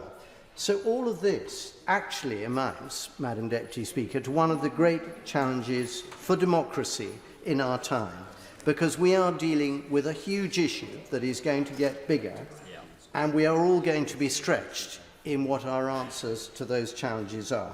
It is not just us in the United Kingdom, as we know. There are issues happening in the Netherlands, Hungary, Italy, France, Denmark, France, you name it. All our European neighbours are wrestling with similar challenges.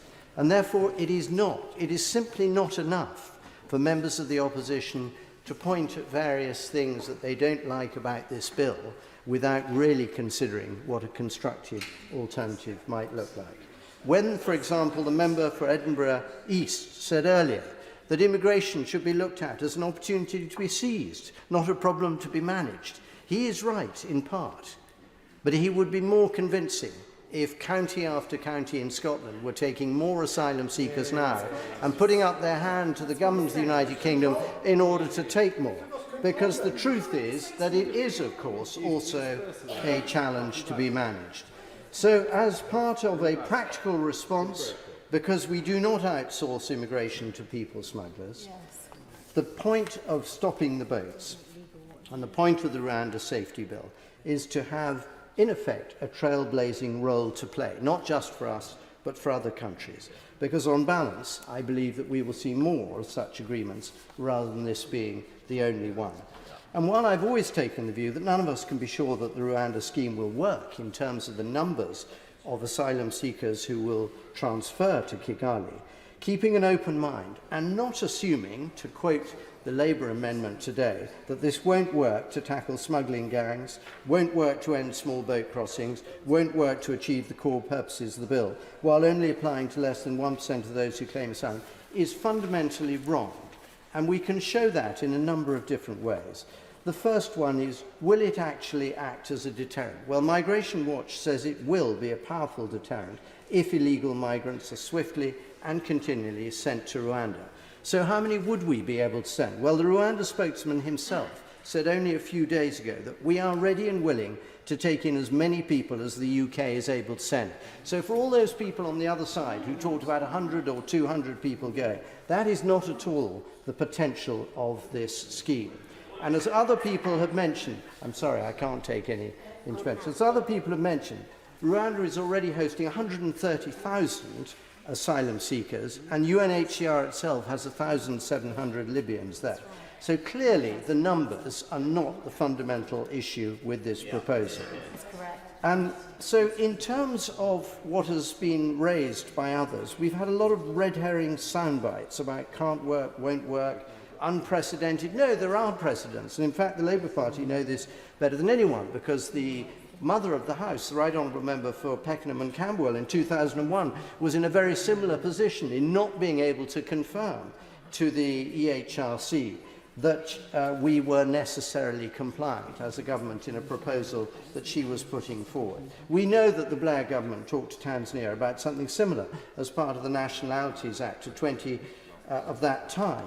And in fact, the Nationalities Act of 2022 built on the Asylum and Immigration Act of 2004. So there are some precedents. There are reasons to believe this might work. It is going to be awkward, and it is going to have to be an issue that we and many other governments tackle. But the most important thing, Madam Deputy Speaker, is that we should get behind this bill and see it through safely. Very much. Thank you, Madam Deputy Speaker. Rwanda is not a safe country. This country is using the bill as a distraction from their failing to sort out the immigration backlog. Millions of pounds of taxpayers' money is being spent on hotels every day.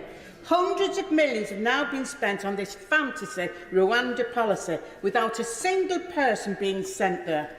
Money would be better well spent sorting out the backlog and getting people processed. There are already immigration policies in place. They aren't being enforced. The Home Office is working too slowly, as they have done previously with passports. Processing claims quicker is the best way to free up these hotels.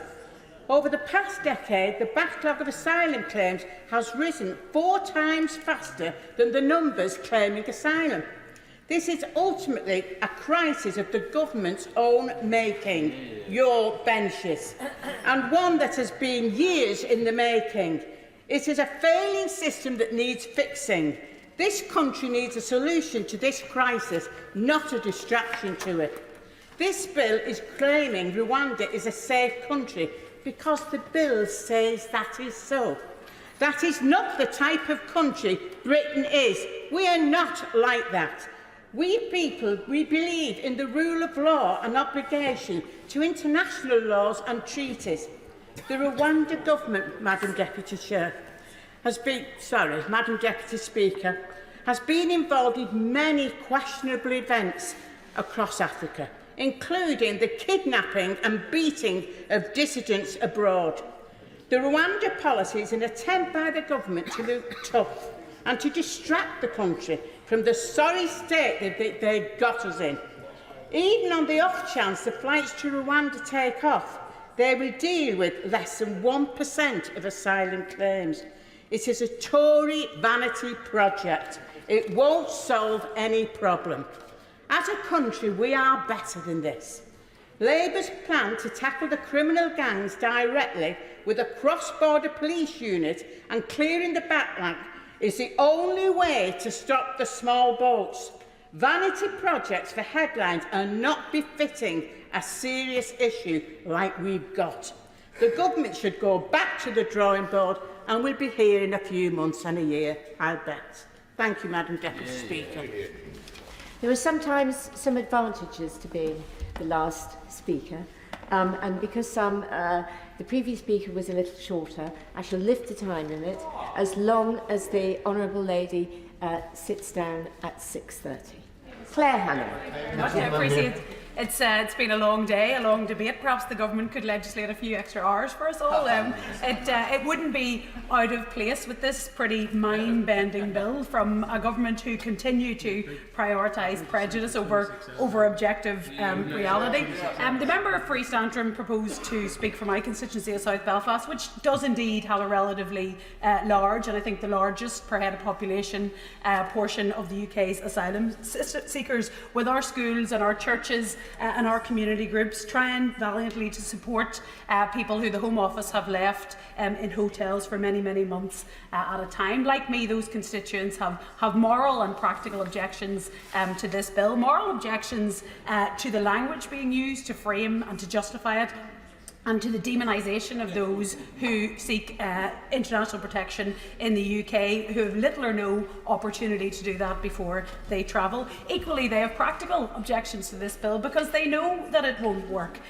They know that there's no evidence that Deterrent works, a fact confirmed by the Permanent Secretary. Then they know that it relies on simplification by this government that implies that people have never met or spoken to an asylum seeker. The cost of this gimmick is now running into the hundreds of millions of pounds, money which could and should have been used instead to end the chaos of processing in the Home Office, or going after the people traffickers instead of bettering their market by closing off safe routes. No one is saying that the UK can or should take everyone who requires sanctuary for reasons of conflict or prejudice or climate. As everybody in this chamber knows, no matter what they say in their tweets, only a fraction of people try. No one is saying the UK shouldn't take legal steps to deter erroneous claims. The Minister has spoken about fruitful engagement with Albania. Honourable friends on these benches have set out numerous constructive proposals,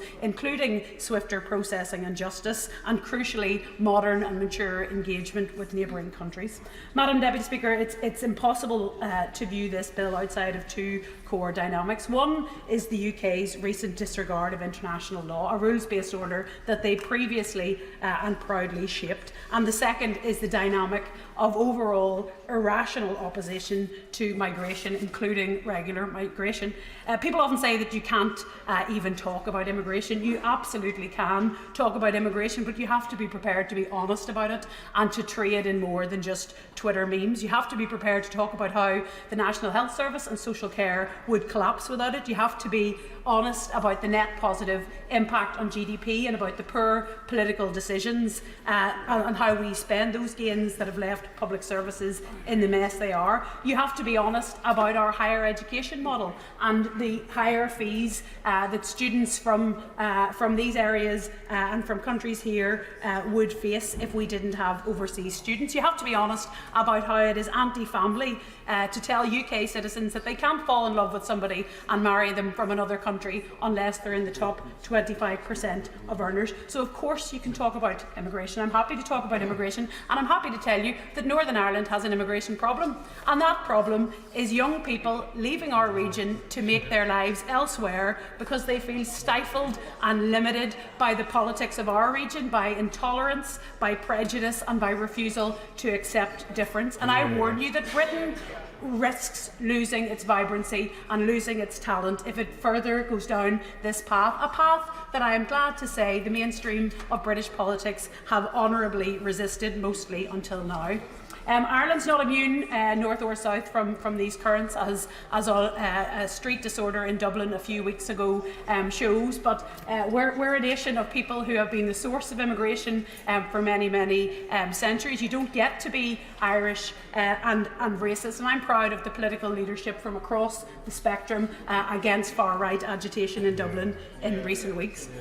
I want to briefly address the applicability of this bill in Northern Ireland. Human rights exist precisely to protect people from the type of politics that are behind this bill. Human rights frameworks exist to stop politicians degrading shared values for their narrow political interest. The protection of rights for everybody in Northern Ireland from all communities under Article 2 of the Windsor Framework has been welcomed across civil society. Even the UK government have called Article 2 uncontroversial. Not for the first time, I say thank goodness for the Good Friday Agreement, which has been a lifeboat for our region and some of the damaging, terrible politics of recent years. That's a large part of why so many people, including in this chamber, have desperately tried to undermine that agreement through Brexit. But thanks to that agreement, which the international community prevented this government from trashing under their previous two Prime Ministers, but it's thanks to that agreement that we do continue to enjoy, in theory, rights and protections that this government is so determined to burn for people in England and Scotland and Wales. But the existence of those rights has enraged the far right in Northern Ireland. A few voices who angrily prowl the internet, seeking to suffocate anything or positive or humanitarian that happens in our region. He seems so desperate to strip legal rights away from everybody else. They'd like to legally review themselves, everything that can't run away. They are protesting that this miserable bill might not apply in Northern Ireland due to the Windsor framework. I regret to say that in practice, immigration law has already been applied in Northern Ireland without differentiation, as an upcoming challenge to the Illegal Migration Act will hear. Madam Deputy Speaker, we will oppose this bill and we will oppose other attempts to unite and balance the Conservative Party on the backs of the most vulnerable. The Illegal Migration Bill failed to do that. The Nationalities and Borders Bill failed to do that. This is just red meat for a common sense group with no common sense, a research group that does no research, and a star chamber that has no stars. This bill is for them and for no one else. Shadow Minister Stephen Kinnock. Thank you very much indeed, Madam Deputy Speaker. I rise to join the Shadow Home Secretary in moving the reasoned amendment in the name of the Leader of the Opposition. I'd like to start by sending my condolences to the friends and family of the asylum seeker who tragically died whilst on the Bibby Stockholm this morning. I'd also like to thank all those across the House who've sent their condolences to my family and I over the past 10 days. We've been overwhelmed by the flood of tributes and messages which have made us prouder than ever of what my mum was and all that she achieved. So it would be very tempting for me to respond by taking a more conciliatory approach to this debate today. But given the state of the legislation that's before us, and given everything that my mother stood for, I think she'd be absolutely appalled that such a thought might ever cross my mind. So let's get stuck in, shall we? I'd firstly like to start by thanking the House for an excellent debate, with gratitude in particular to my honourable friends on these benches who spoke with such passion and logic and conviction throughout the course of this debate. And of course, I'd like to welcome the latest Immigration Minister to his post. I note that the performance of his predecessor led the Prime Minister to conclude that the job was too big for one Conservative member alone, so they've cut the position in two. Well, the more the merrier, I say. Welcome one and all.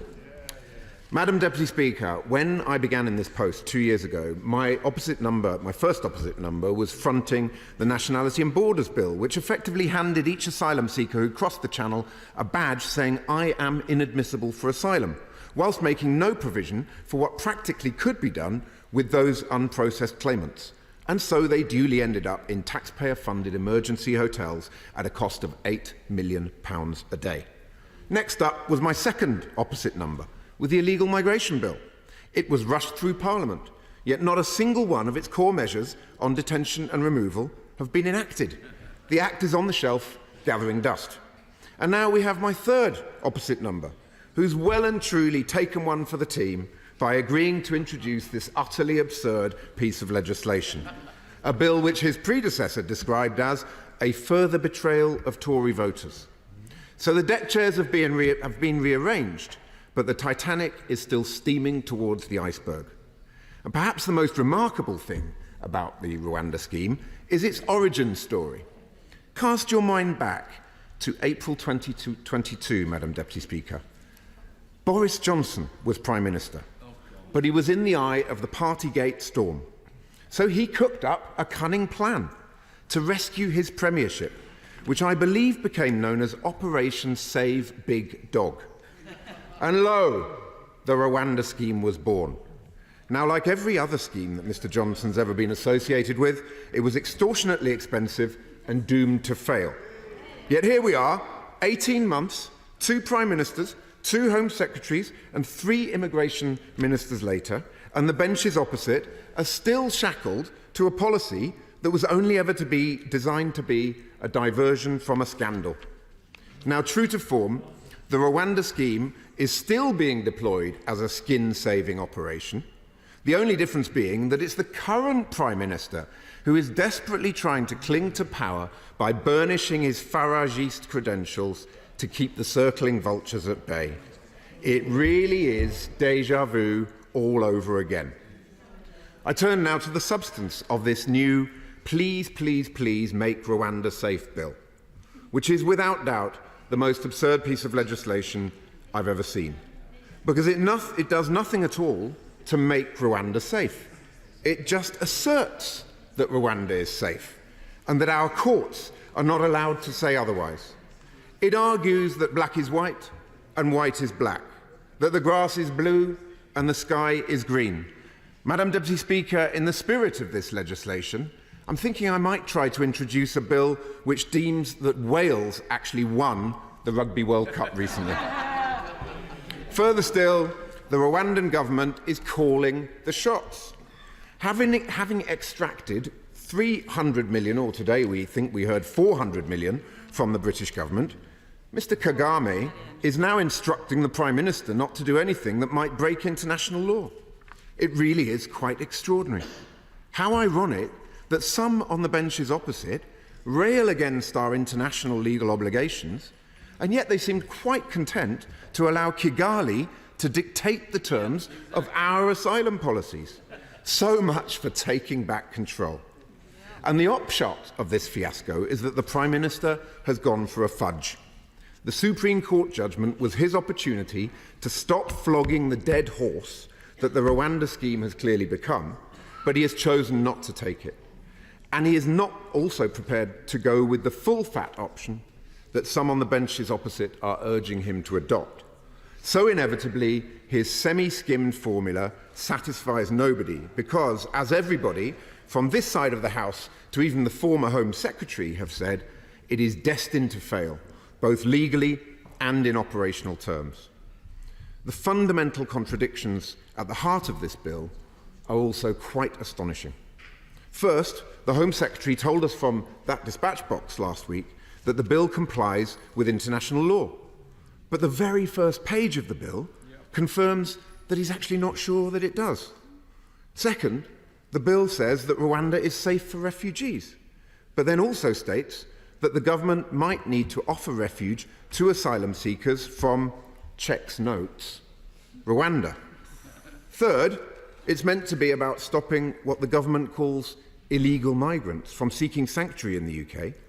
But if one of these asylum seekers commits a crime in Rwanda, then that person can be sent back to, checks notes again, the UK. Never mind Operation Save Big Dog, Madam Deputy Speaker, this bill is Operation Dog's Breakfast. But the Rwanda scheme is not only unlawful, it is also unaffordable and unworkable. Firstly, let's give credit where credit is due. The Rwandan government has played a blinder on this one, and they're laughing all the way to the bank. They really did see this Prime Minister coming. I mean, £400 million for absolutely nothing in return, no questions asked, really is a sweet deal. Although never let it be said that the party opposite has failed to get any flights off to Rwanda, because they absolutely have. They have proudly flown not one, not two, but 3 Home Secretaries to Kigali. So I guess you could say that so far it's £130 million per Home Secretary, which I'm sure the British people will see as an excellent use of their taxpayers' money. I will. I think the honourable member, he will know that I work for his father and my daughter worked for his mother. Does he think that this whole facade is about a form of international development? They don't like international development. This is a way of actually targeting one country and giving 140, 200 million pounds. Well, I thank my honourable friend and thank you for his kind words as well. He's absolutely right that the vast majority of people fleeing war and persecution end up in neighbouring countries in the region in which their plight is generated. And of course we need to have an overseas development programme that is focused and is seeking through enlightened self-interest to ensure that we support those countries. Now, we're constantly told by the benches opposite that the Rwanda scheme will act as a deterrent, but that claim simply does not stand up to scrutiny, because Rwanda can take less than 1% of the asylum seekers who cross the channel in small boats. And when you're dealing with people who have already risked life and limb to get as far as northern France, It is inconceivable that they will be deterred by a 1% risk of anything. The Labour Party has therefore been steadfast in our opposition to this madness from the very outset. We on these benches are absolutely committed to stopping the Tory boat's chaos, but we will never vote for a madcap gimmick that is unaffordable, unworkable and unlawful. We have constantly said that the government needs to redirect the money that's being squandered on this nonsense into a cross-border police unit, a new returns unit and a security partnership with Europol that can stop the Tory boat's chaos at source. And we have consistently called for the government to speed up decision-making and remove the 30% of asylum seekers who fail to get leave to remain, swiftly and safely. A small upfront investment in Labour's plan would save the taxpayer an enormous £2 billion. Our reasoned amendment sets out why this bill is a sham and what the government should be doing instead, and I urge all members across all benches to get behind it. And I trust that, in his concluding remarks, the Minister will confirm whether or not the government will be accepting any significant amendments at committee stage for this bill, because the House really deserves that clarity, Madam Deputy Speaker.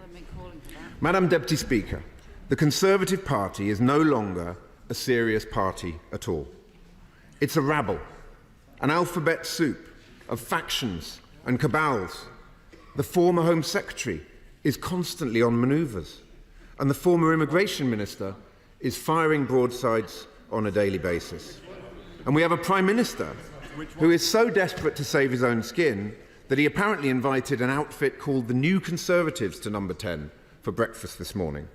But, Madam Deputy Speaker, the reality is that the Prime Minister wasn't actually at the table at all.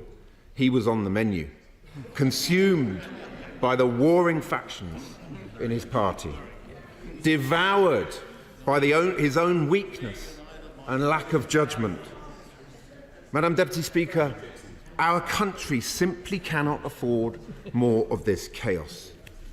We're in the midst of a cost of living crisis, and our public services are crumbling. But we have a Conservative Party that is at war with itself and completely incapable of governing.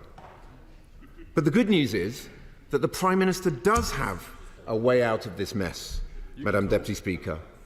He can call a general election so that voters across this country can kick him and his shambolic administration out of office and finally give our country the leadership that it needs and deserves. Thank you.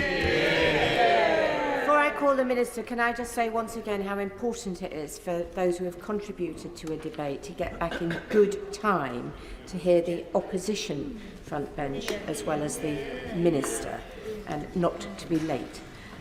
Minister Michael Tomlinson.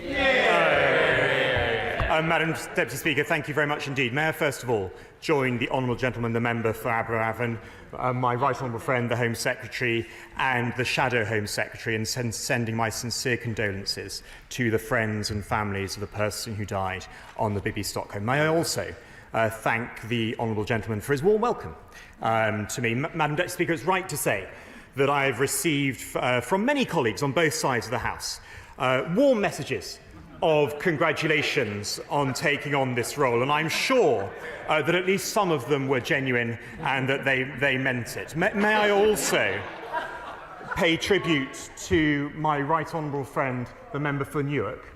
May I pay tribute to for his work in this role, to him personally.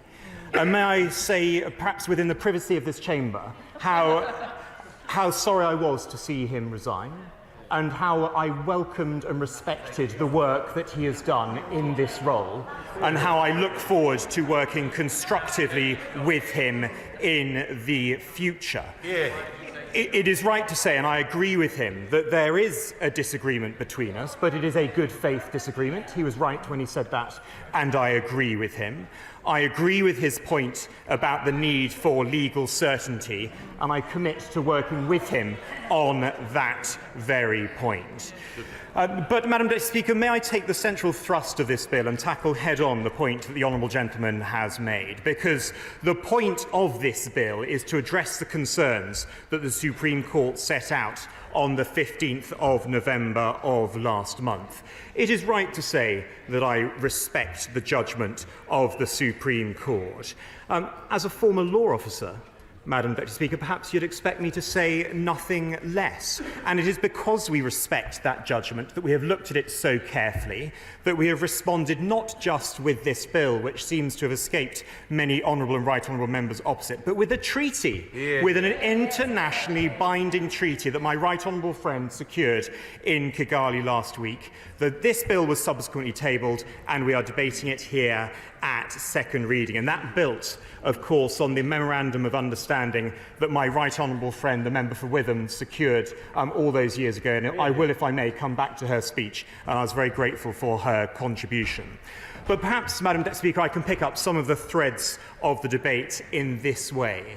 What we have heard from some of the contributions is what I would phrase as the moral case for stopping the boats, the compassionate case for stopping the boats, the reason why it is a moral imperative that we stop these modern-day slavers, that we smash these criminal gangs who are trying to push vulnerable people across the busiest shipping lane in the world, where people have lost their lives. Those of us on this side of the House are determined to take action. We are determined to smash those gangs, the modern-day slavery of our time. And some have raised the monetary cost. Some have said, well, how much is this costing us? Well, I ask, what about the human cost? What about the human misery? What about the human misery that the slavers are actually driving people to? There is nothing compassionate. There is nothing compassionate about having an open borders policy, and that is what we have heard too much of today and in the past weeks and months. Can I address the point about the strength of the bill and the concern that many on this side of the House have raised, legitimately raised, about concerns about spurious claims that may be made, that some claims may be made about... Of course I'll give way to the Honourable Lady, Honourable Gentleman, specifically on the point of spurious claims. He has an Honourable Lady behind him who may be seeking to intervene in a few moments. To the Honourable Gentleman. Ever so much, Minister, and I'm grateful for you giving me. Can he tell the House, in his view, how many people will be deported to Rwanda next year? It will start off in the hundreds and it will scale up to the thousands. Can I say I enjoyed? Can I say that I enjoyed his speech? Whenever he speaks, I always think he's a smile behind the grimace and behind the stare. I always enjoy speaking, and I always hear him being heckled, enjoy hearing him being heckled from this side of the House as well. Those on this side are anxious about spurious claims being made, about people asserting that they are unwell, that they are not fit to fly, when the contrary is the case.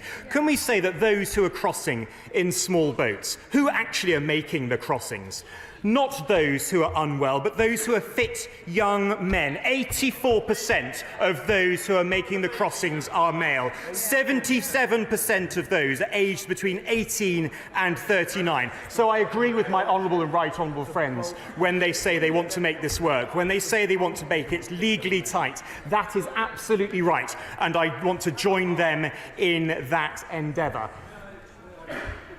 How could I refuse my honourable... So much. I'm most grateful. I wish to be a little formal about this. Will my right honourable friend seek a ruling from Mr Speaker that the long title and the scope of the bill will or may be amended to ensure that amendments may be moved and selected, at least by the government, and even by backbenchers, as on previous occasions? May I say directly to my honourable friend that I will continue to work with him on this. I will come back to his specific points, and I will come back and address, I hope, his very concern, perhaps specifically in response to his neighbour's points during the course of his speech as well. May I pick up my right honourable friend, the member for Witham, who actually spoke powerfully and directly about her contribution to this, as well as my honourable friend, the member for North Norfolk, my honourable friend, the member for Torbay, and others as well. Because she said rightly, she talked about the UNHCR and the EU. Let's debate this. Let's have this point. Because the very day after the UNHCR were advocating in the Supreme Court that Rwanda was not safe, how galling was it to see that the UNHCR itself sent 168 refugees to Rwanda. 168, the very next day, as a part of hundreds of thousands, a scheme that is already up and running, and supported and backed by the EU to the tune of millions of euros. Exactly. And we need to hear more of that, and I'm very grateful to my honourable friend. Let me come to contributions in the short time that I've got left from honourable and right honourable members. The honourable member for Strangford and the right honourable member for East Antrim raised a specific point that I want to address head on. This bill will apply in full in Northern Ireland in the same way that it does in the rest of the United Kingdom. It is explicit, it is on the face of the bill, and will always be the case, reflecting that immigration policy is a UK-wide matter. I want to be particularly clear that nothing in the Windsor Framework or the TCA agreement affects that. Where people have raised concern is around the rights chapter of the Belfast Good Friday Agreement. In addition, I want to be clear that the rights chapter of the Belfast Good Friday Agreement does not affect any clause within this bill in any way. I think I have time to address the specific concern that the honourable member for Strangford raised earlier on in the debate. It is important to be clear the 2005 Procedures Directive is not within the annexes of the Windsor Framework. Yes, of course, I give it. Madam Deputy Speaker, to the Minister for addressing those points as clearly as he did. He will acknowledge that while he has addressed them in his closing remarks this evening, the Home Office published legal advice yesterday that didn't touch on any of these points. Could I ask the Minister to take steps in the days that come to go further and update that legal guidance, that legal advice, in a way that encompasses the points that he's just raised to assuage the concerns of the House this evening? Minister. May I give the honourable gentleman this commitment, that I will continue to work with him on the points that he has raised. And I need to be careful about legal advice as a former law officer. What has been published is a government legal position statement. That is different from legal advice, and he will understand the differences in relation to that position. But he has heard what I said, and I was grateful to him for welcoming the points that I made in response to the specific concerns that were raised. May I come back to my honourable friend, the member for Stone, because he mentioned the House of Lords Select Committee, the Constitution Committee.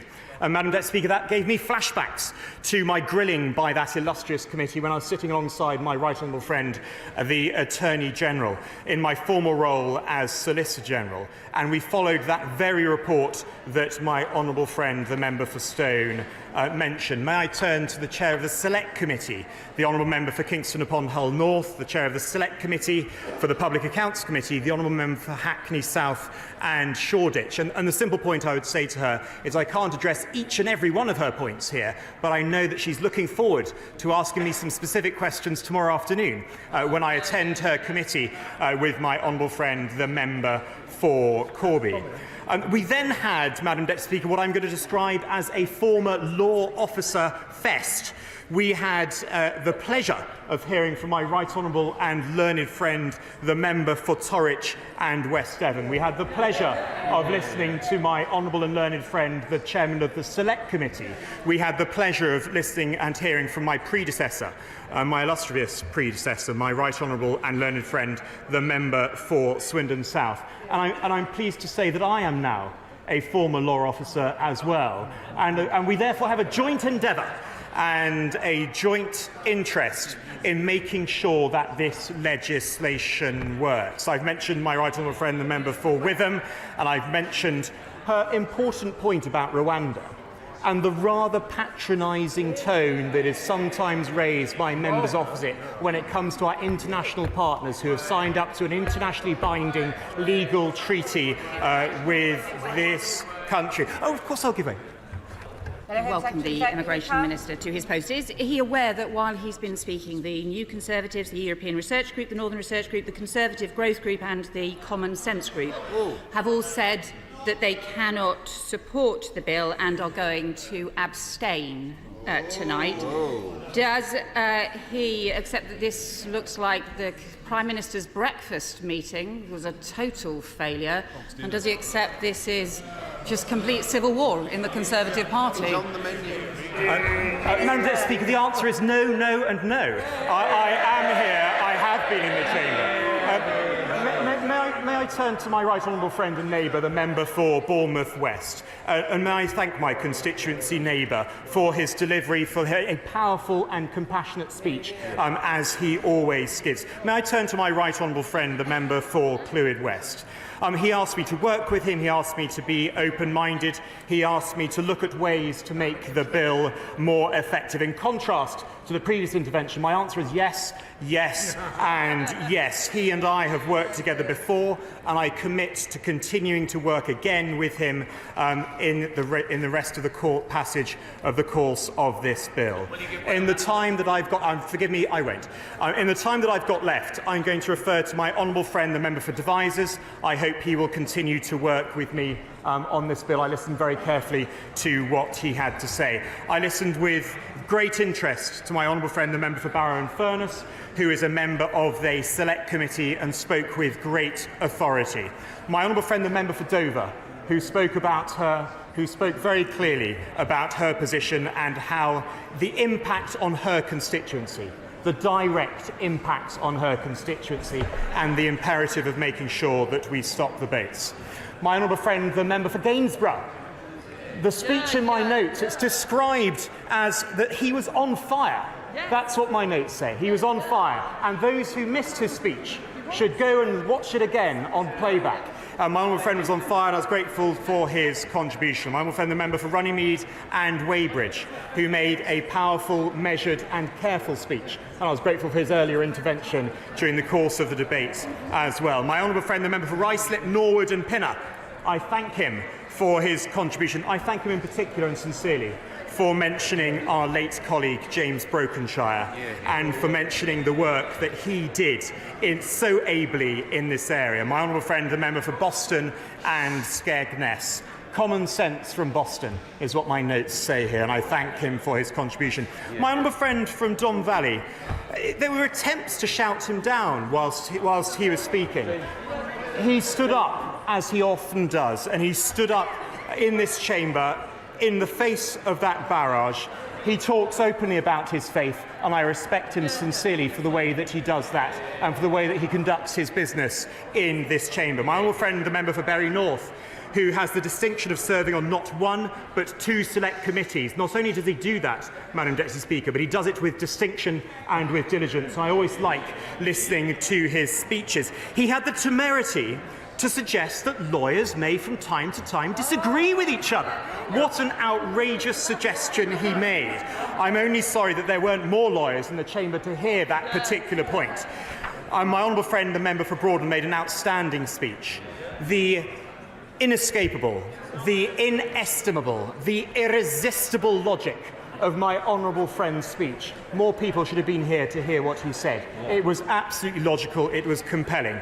My honourable friend, the member for Torbay, I have turned to him before and I thank him as well for being, as one of my predecessors, for his work in this area, for pointing out what has already happened since the Supreme Court, namely the treaty. My honourable friend, the member for North Norfolk, gave us actual numbers, not just a percentage, but actually turning it into numbers. And my honourable friend, the member for Gloucester, took us on a tour du monde. It is not just our country that is facing these challenges. This is a challenge of our time. This is a global challenge. Madam Deputy Speaker, let me end with this. I have sat through this debate. Out of the 6.5-hour debate, I have sat here for more than 6 hours of it. I have heard every single speech from this side of the House and most speeches from the other side. I have heard every single front bench speech from the Labour Party, and what was missing was a plan. Labour have no plan. Intervention after intervention. Where is the plan? There was chuntering from the Home Secretary from a sedentary position, Madam Deputy Speaker. Where is the plan? Answer came there none. There was a verbal vacuum. There wasn't even a cut and paste solution. There was no plan whatsoever. Contrast that with the clear determination of all of those on this side of the chamber to stop the boats. And Madam Deputy Speaker, I commend this bill to the House. Order. Order.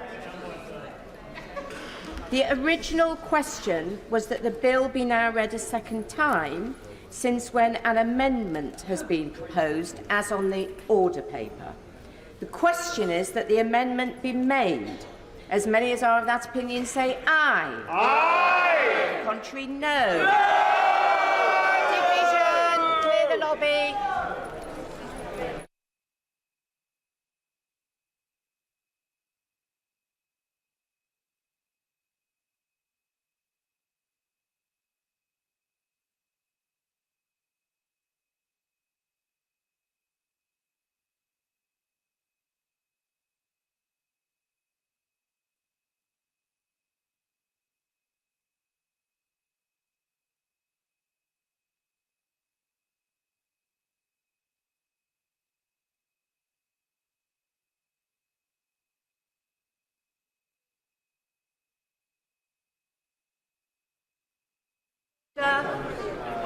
Order. The question is that the amendment be made. As many as are of that opinion say aye. Aye. Contrary, no. No. Tellers for the ayes, Jeff Smith and Colleen Fletcher. Tellers for the noes, Mark Fletcher and Amanda Soloway.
Order. Order. The ayes to the right, 269. The noes to the left, 337.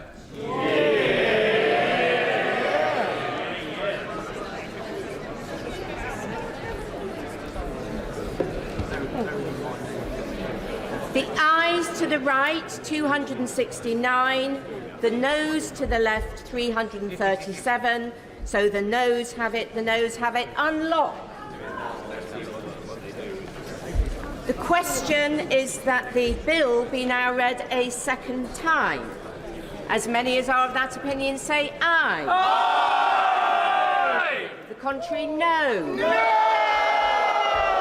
Division, clear the lobby.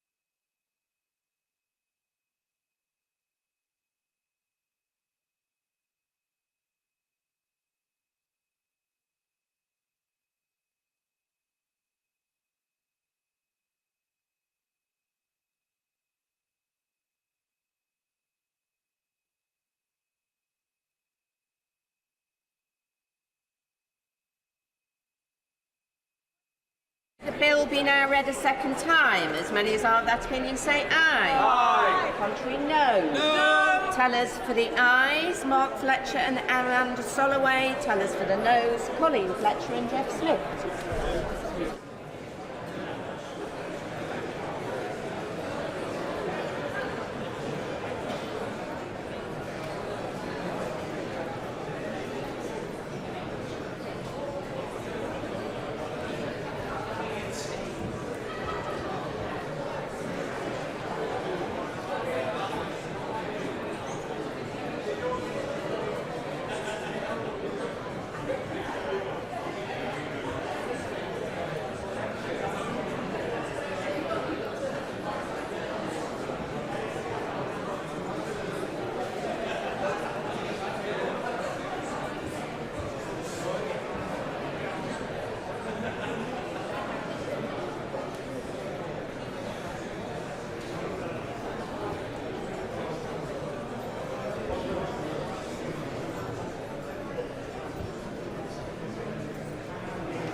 The ayes to the right, 313. The noes to the left, 269.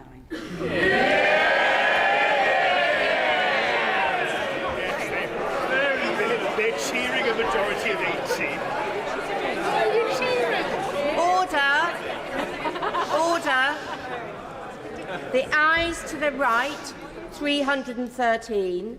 The noes to the left, 269. So the ayes have it, the ayes have it. Unlocked. We now come to the programme motion. To be moved formally. The question is, as on the order paper, as many as are of that opinion say aye. Aye. The contrary, no. Division, clear the lobby.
The question is, as on the order paper, as many as are of that opinion say aye. Aye. Contrary, no. No. Tellers for the ayes, Mark Fletcher and Amanda Soloway. Tellers for the noes, Gavin Newlands and Peter Grant.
Order.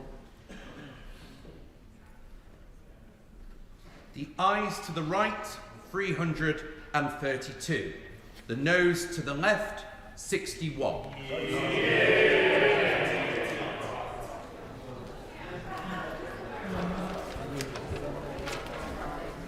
Thank you. The ayes to the right, 332. The noes to the left, 61. So the ayes have it. The ayes have it. Unlock. Order. We now come to the representation of people Northern Ireland. Motion number 3. Minister to move. The question is, as on the order paper, as many as are of that opinion say aye. Aye. The contrary, no. No. No. No. The division is deferred until tomorrow. We now come to motion number 4 on public service pensions. Minister to move. I beg to move. The question is, as on the order paper, as many as are of that opinion say aye. Aye. The contrary, no. I think the ayes have it. The ayes have it. We now come to motion number 5 on income tax. Minister to move. I beg to move. The question is, as on the order paper, as many as are of that opinion say aye. Aye. The contrary, no. I think the ayes have it. The ayes have it. We now come to motion number 6 on retained EU law reform. Minister to move. I beg to move.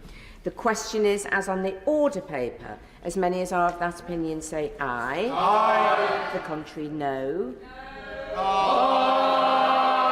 The division is deferred until tomorrow. We now come to motion number 7 on energy. Minister to move. I beg to move. The question is, as on the order paper, as many as are of that opinion say aye. Aye. The contrary, no. I think the ayes have it. The ayes have it. We now come to motion number 8 on police. Minister to move. I beg to move. The question is, as on the order paper, as many as are of that opinion say aye. Aye. The contrary, no. I think the ayes have it. The ayes have it. We now come to motion number 9 on agriculture. Minister to move. I beg to move. The question is, as on the order paper, as many as are of that opinion say aye. Aye. The contrary, no. I think the ayes have it. The ayes have it. We now come to motion number 10 on police. Minister to move. I beg to move. The question is, as on the order paper, as many as are of that opinion say aye. Aye. The contrary, no. No! The division is deferred until tomorrow. We now come to motion number 11 on business of the House. Minister to move. I beg to move. The question is, as on the order paper, as many as are of that opinion say aye. Aye. The contrary, no. I think the ayes have it. The ayes have it. Thank you. Petition Martin Day. Thank you, Madam Deputy Speaker. I rise to present a petition on behalf of the constituents of Linlithgow and East Falkirk in relation to frozen British pensions. There is a considerable amount, I think, that is wrong with pension policy in the UK, from having one of the lowest rates in North West Europe to our abysmal treatment of the WASPy woman, and to the 500,000 British citizens around the world whose pensions have been frozen due to a failure to establish bilateral agreements, such as 127,000 in Canada. Therefore, the petitioners request that the House of Commons urge the Government to engage with the Canadian Government on this issue and finally remedy this injustice and reflect and respect the courtesy for our British citizens and our Commonwealth neighbours.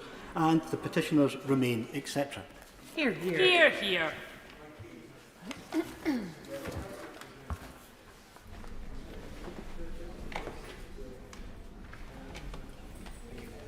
Petition frozen British pensions.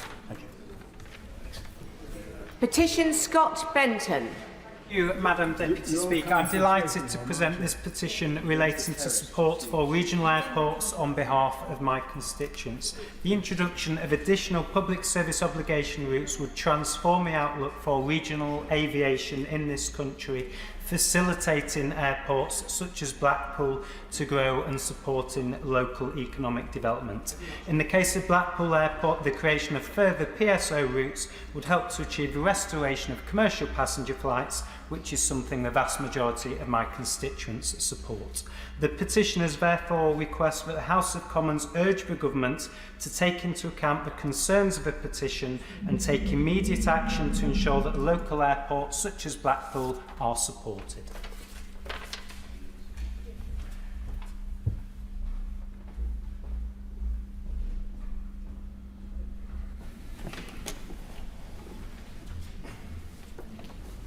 Petition public service obligation routes. Petition Munira Wilson. Thank you very much, Madam Deputy Speaker. I rise to present a petition about Thames Water's Teddington direct river abstraction proposals to draw water out of the River Thames in times of drought and replace it with treated sewage.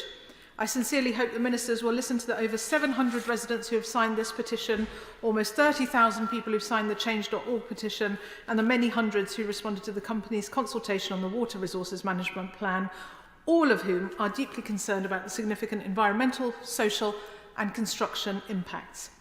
The petitioners therefore request that the House of Commons ask the Government to remove the Teddington Direct River Abstraction Scheme as an option in the Water Resources Management Plan, which is currently under review by DEFRA.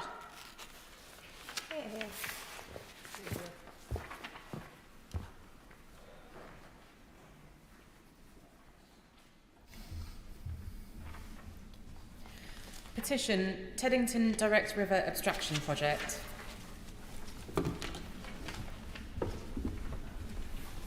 I beg to move that this House does now adjourn.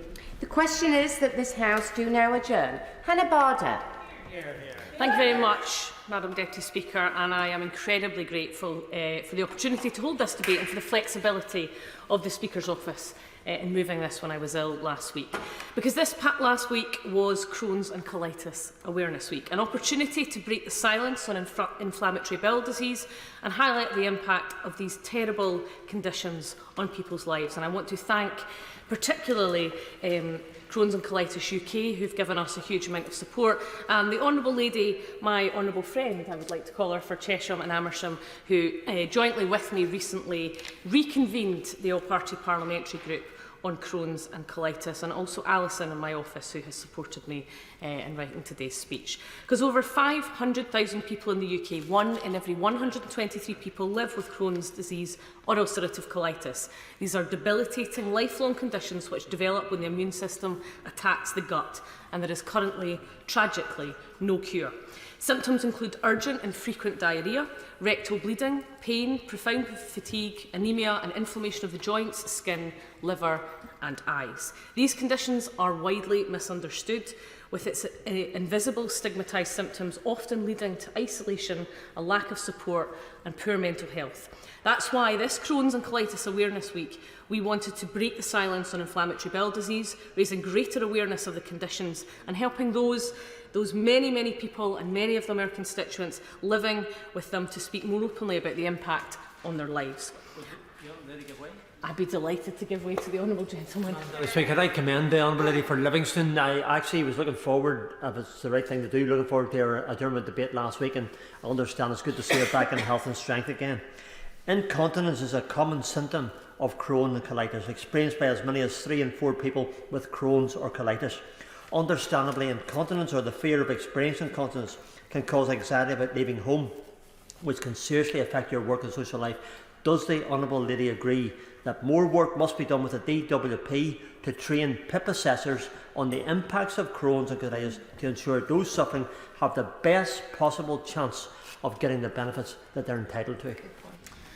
I thank the honourable gentleman for that intervention, and he has read ahead almost my speech, because I will absolutely come on to that, but it's an incredibly important and salient point that he makes, that we need to make sure that PIP assessors and the whole framework can take into consideration those with relapsing and remitting conditions such as Crohn's and colitis. And with permission, Madam Deputy Speaker, I'd like to share some of those experiences with the House, because one of them is my brother. When he was diagnosed with ulcerative colitis just over 9 years ago, he was in his late 20s and a new dad to a premature little girl.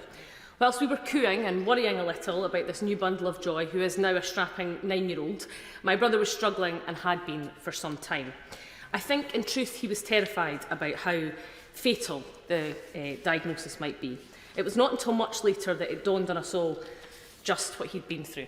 And when his diagnosis finally came, it was truly devastating. His life and that of our family was, for a period, really turned upside down. An active and fit football lover, a new dad, and an outgoing and often, frankly, a bit too cheeky young man was stopped in his tracks. And as a frontline police officer with big ambitions and talent, my brother had to adjust to a very different life, existence and career path. The pain, the fatigue, the various symptoms that he, like many, experienced suddenly had a name. And aside from the initial period of work, time out of work to recover and adapt, it meant that things like our annual holiday to the West Highlands to go camping was suddenly in jeopardy. A 4-hour drive, where it couldn't be predicted if toilets could be open or available, was suddenly something that was potentially out of reach. My brother, however, being the resourceful problem solver that he is, traded in his car for a pickup truck and popped a portable loo in the back, meaning that while he adjusted to his anxiety and being able to find a toilet when travelling, these things could be managed. I don't believe he ever used it, but it was there just in case. And I think now he would count himself as one of the lucky ones. And that's just the point. For those who suffer from any kind of inflammatory bowel disease, and let me say and acknowledge that there are people with endometriosis, with conditions such as cancer, suffer very similar challenges. Finding a loo that is working and stocked and clean is a perennial problem. So perhaps the Minister might like to meet with me sometime to discuss how we can develop better facilities, maybe even some kind of interactive map in an app of loos that will do. Now, my constituent Stephen Sharp, who I want to pay tribute to, is a brilliant young man excuse me, from Fauldhouse in my constituency. He is a Crohn's sufferer and he has raised thousands of pounds for the charity over the years, including doing a bungee jump. And Stephen has often spoken to me about the joint pain, the fatigue and the unpredictability of the disease and the impact on his life. And he also lives with a stoma. And that's one of the major challenges, the symptoms that can change and be different every single day. Stephen and I recently met the Prime Minister, and I have to say the Prime Minister was incredibly supportive and kind to Stephen. I hope that that kindness will be extended into provisions to make sure that those living with Crohn's and colitis can get the support they need. And my friend Rachel Agnew, who I hope is watching, and I spent time with this summer, also talked to me about the many years of illness she's had from Crohn's disease and a possible misdiagnosis, having had many major operations, and now she has Stan the stoma, who can sometimes be cantankerous, but has ultimately saved her life. Rachel recently had to give up a job she loved, and she is now having to navigate the complex nature of the benefits system whilst having a relapsing and remitting disease. Research commissioned by Crohn's and Colitis UK revealed that the scale of Crohn's and colitis has been vastly underestimated, with twice as many people living with the condition as previously thought. And particularly, as we heard in recent debates and briefings, children, young children being diagnosed earlier and earlier in their lives. And I think we do have to pause and consider why that is happening. What are the environmental impacts? What are the impacts of processed and overly processed food? Because I have no doubt in my mind that they play a part. And we need to fund that research to make sure we get to the bottom of those things. I would be delighted to. Thank you for giving way. And I thank her for securing today's adjournment debate to raise awareness of Crohn's and colitis. Symptoms like abdominal pain, diarrhoea and fatigue are too often dismissed, Madam Deputy Speaker, especially when they come and go. And a poll by Crohn's and Colitis UK found that over 1 in 10 people would put off speaking to a healthcare professional if they had diarrhoea with blood or mucus and stomach pain, because they'd simply find it too embarrassing to speak to a healthcare professional about their symptoms. So does the Honourable Lady agree with me that a public awareness campaign of lower gastrointestinal symptoms is needed to help people access reliable healthcare, access reliable advice and take control of their health? Hear, hear. My honourable friend for that intervention. She's absolutely right. Excuse me. We absolutely need to have greater awareness. People need to not have to live with that stigma or not be scared to talk about their poo, frankly, and be able to go to their doctor and discuss that openly, and for their doctors to be able to offer the right care. Because only 1 in 4 people are diagnosed before they're 30, thus affecting the most productive years of their life. And Crohn's and colitis are complicated diseases, as we know, that follow a relapsing and remitting disease course. We need, therefore, a benefit system and a social security system that supports people with those kinds of conditions. And as my honourable friend has said, absolutely crucial that we can raise awareness.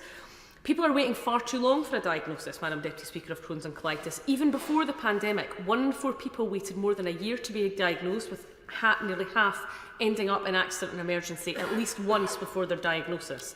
And delays to diagnosis affect people's ability to continue education and work, and narrows their treatment options while increasing the risk of being hospitalised. Ultimately, and we do not want anybody to feel a burden to the NHS, but there is a greater burden on the NHS because people are diagnosed much later and aren't able to access that care. Research from Crohn's and Colitis UK has found that only 1 in 2 people had ever heard of these conditions, and even fewer could name those symptoms. So to make matters worse, people are not facing up to that, not understanding it, and putting it down to other things. So you could say, Madam Deputy Speaker, it's time to talk more crap than we already do.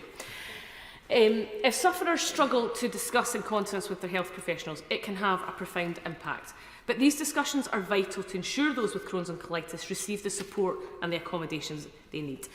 And I would like to highlight the work of the SNP-led Scottish Government, who are committed to ensuring those living with Crohn's and colitis are able to access the best possible care and support they have, and to access health services that are safe, effective and put people at the centre of their care. For example, in March this year, the Scottish Government launched an awareness campaign to help increase awareness of Crohn's and colitis symptoms and to signpost reliable information so people feel empowered to seek help from a medical professional when needed. I would be delighted to hear the Minister, when he gets to his feet, say that the UK Government will do the same, and that they will work across the UK and indeed internationally with those who are leading the field in research. Bowel conditions are notoriously difficult to diagnose, and so we must remind people that some of those conditions, such as IBS, celiac disease or bowel cancer, can be similar to that of those who suffer with Crohn's and colitis. So it's crucial with those who with Crohn's and colitis have those conversations, and that they get a diagnosis as early as possible. Because if left untreated and poorly managed, these conditions can cause serious complications which require emergency medical or surgical intervention. And when we had an all-party group meeting recently, we heard from a sufferer who had had the most horrific experience during COVID. She was taken by ambulance after terrible weight loss, and just hearing that experience, particularly during COVID, brought home to us how awful it can be and how difficult it is for young people, particularly, to face up to something that is going to be lifelong and debilitating. And IBD care is often overlooked and under-resourced. The current resource planning is based on outdated data and the number of people living with these conditions, which we know is twice as many as people that was previously estimated. One long-serving IBD clinical nurse specialist recently told us how 18 years ago her service was supporting 250 patients. Madam Deputy Speaker, they are now supporting over 7,000 people living with Crohn's and colitis. That kind of increase is just not realistic for our healthcare staff to deal with. Consequently, there's a significant variation in the quality of care across the UK. No IBD service currently meets the IBD standards, so we need to work together to improve that. But the Scottish Government will continue to improve services with people with conditions through modernising Patient Pathways programme. It has a specific work stream continuing to promote improvements in inflammatory bowel disease care for patients across Scotland, and in partnership with the third sector and people with lived experience. And additionally, the Scottish Government is funding gastroenterology specialty groups, which leads on research into Crohn's disease and ulcerative colitis, with a focus on a range of areas, including early diagnosis of these conditions. We look forward to seeing the results from IBD UK's benchmarking surveys, which are being undertaken just now, and that's going to have data from over 15,000 patients and 63% of IBD services. I hope the government will take that into consideration and give that its very close attention. And as we've discussed, Crohn's and colitis does not just affect the gut, it can affect almost every part of the body and every aspect of life, from digestion, eyes to joints and energy. However, many people tell us that the hardest part of living with these conditions is the prejudice and discrimination that comes with living with a hidden disability. Now, the awareness cards that are now available that Crohn's and colitis and other charities are providing do help. But what we also need is not just awareness for people who suffer from Crohn's and colitis, but the public at large. When somebody goes to use a toilet that has a disabled sign on it, just because they don't have what looks like a physical impairment doesn't mean that they don't need to use that toilet. 3 in 4 people will experience bowel incontinence, therefore quick access to a suitable toilet facility is crucial, either to prevent or act should an accident occur. And the anxiety, I'll be very happy to give way. I thank the Honourable Member for giving way, and she is really making a very powerful contribution in the House tonight. I believe around accessible toilets, I think that is an absolute key part of part that this government can undertake to really help people who have Crohn's and colitis. I know in my own constituency of Upper Bann, we have rolled out a fleet of accessible toilets. Would you agree with me that that's something that should be mirrored right throughout the United Kingdom, and that more focus should even be placed on the radar keys that are available for disabled toilets throughout the United Kingdom? I thank the Honourable Lady and I congratulate the work that's been done in Upper Bann, and perhaps there is lessons that can be learned and examples that can be taken by all governments across the UK, because incontinence can cause, I know, considerable anxiety. I've talked to my brother often about the thing that is worse now, and when he has a flare-up it can be really seriously debilitating, but the day-to-day anxiety is something that never goes away and is always with those who suffer.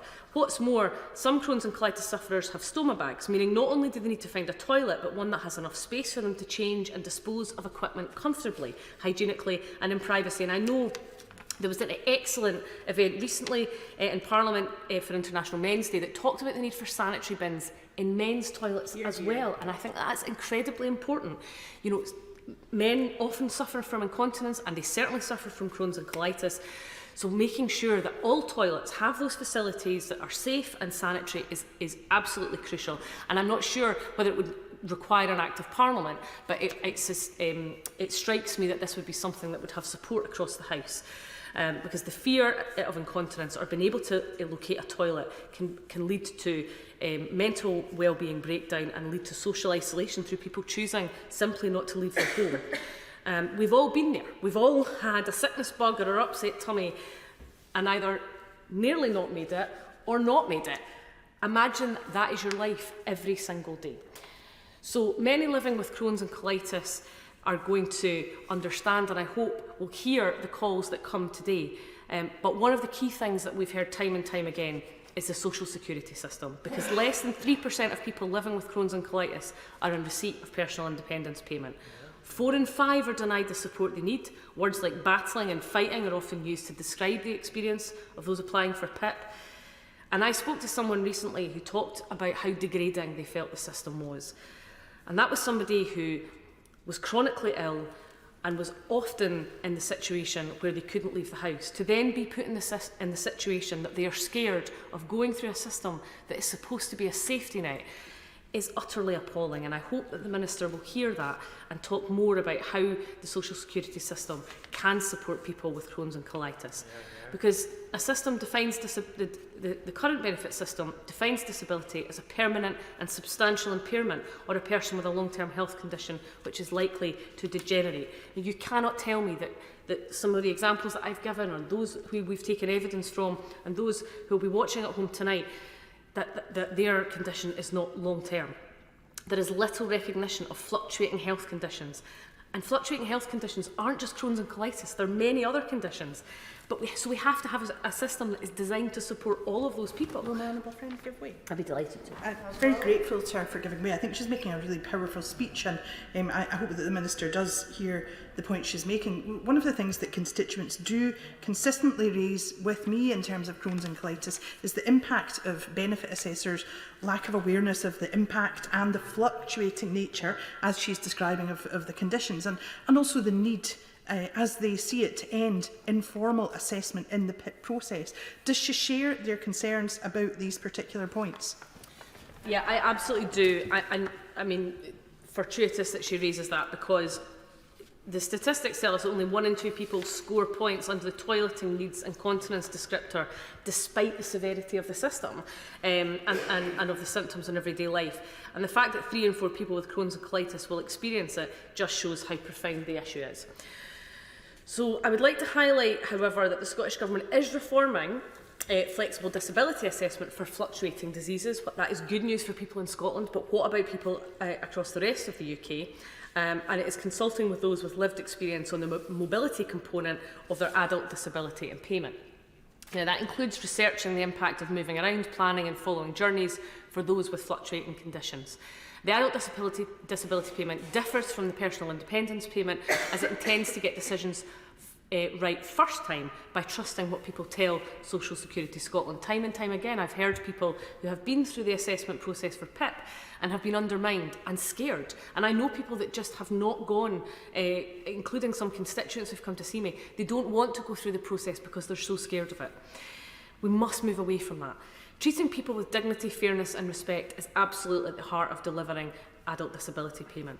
So, Madam Deputy Speaker, what I've highlighted today covers just some of the impact that Crohn's and colitis has on people's lives. It's vitally important that we invest in developing a national primary care diagnostic pathway for lower gastrointestinal conditions, as my honourable friend has suggested, and destigmatising IBD symptoms and creating a benefit system that supports people with all types of disabilities.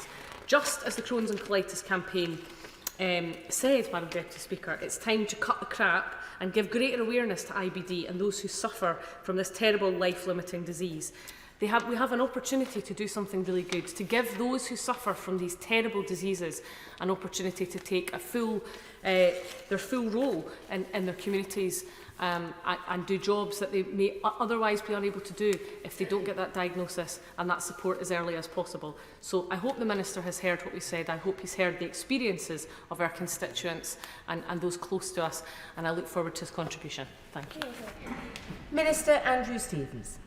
Thank you, Madam Deputy Speaker. And can I start by congratulating the Honourable Member for Livingstone for having secured this debate on this very important issue. She is a tireless campaigner for those living with bowel conditions, in particular Crohn's and colitis, and she's spoken movingly this evening about her own family's experience of the condition. And can I also pay tribute to the Honourable Member for Cheshire and Amersham, the Honourable Member for Strangford, the Honourable Member for Upper Bann and the Honourable Member for East Renfrewshire for their contributions. I will try to address as many of the points that have been made in the time allowed.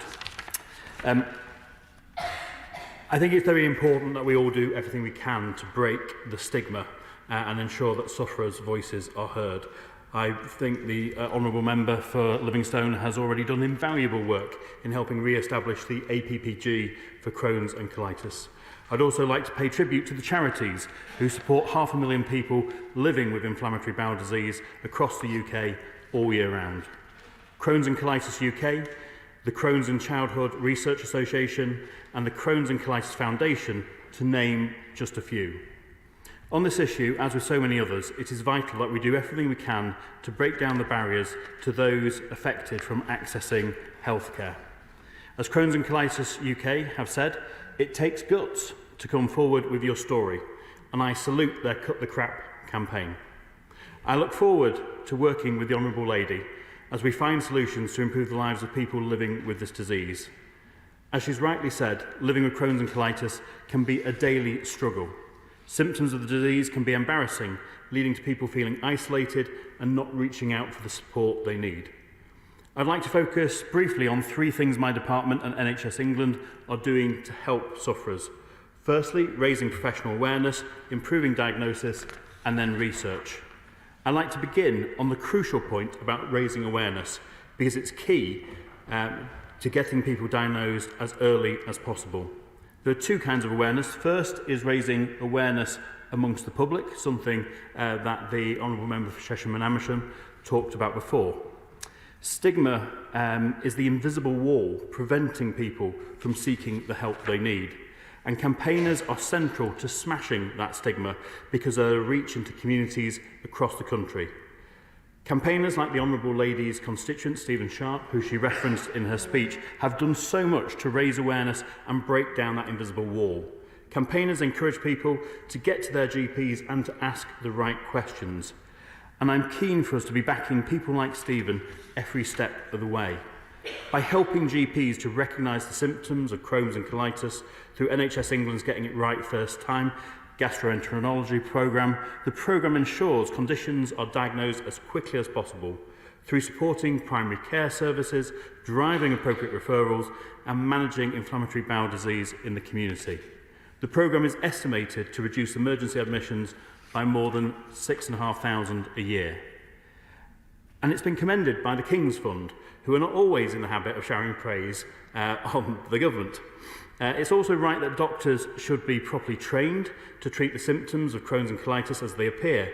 And in the past 5 years, NICE has produced a range of guidance to ensure that the care they provide for Crohn's is based on the best possible evidence. Madam Deputy Speaker, early diagnosis can make a clear difference to people's quality of life. And we're working hard to improve early diagnosis rates through the Getting It Right First Time programme, through measures that include more 6- and 7-day services and extended hours. These measures are reviewed and expanded endoscopy capacity and improved patient flow. NHS England is working closely with frontline clinical experts, patient representatives and leading charities to develop evidence-based tools that improve care. This includes work to ensure the right care scenario is provided on inflammatory bowel disease. This will set out our expectations of high-quality, joined-up care at every point of the patient journey, from diagnosis to treatment. Officials assure me this is being finalised and will be delivered in the coming year. What's more, NHS England's National Bladder and Bowel Health Project is delivering better care for people with inflammatory bowel disease with a focus on developing clinical pathways. Making a diagnosis of Crohn's and colitis can be difficult and frustrating for patients, as the condition can be confused with irritable bowel syndrome. So I'm pleased NICE have recently made fecal calprotectin tests available on the NHS as a non-invasive, inexpensive method for assessing patients before invasive procedures are required. As the Minister responsible for life sciences, I'm also passionate that we can do everything we can to accomplish better patient outcomes through investing more in research. It's key to gaining a better understanding of the causes of inflammatory bowel disease, leading to better diagnosis, treatments and outcomes. Can I thank the Minister? That's a very comprehensive response, and I'm sure all on this side are encouraged by that. However, the Honourable Lady for Livingston and myself did ask specifically about the issue for PIPs, and it's something we're very, very concerned about. I know it's not the Minister's responsibility, but I can just ask us this point. Can the Minister perhaps give us some indication that he would speak to the relevant Minister to make sure that there are movements to help and improve? Thank you so much.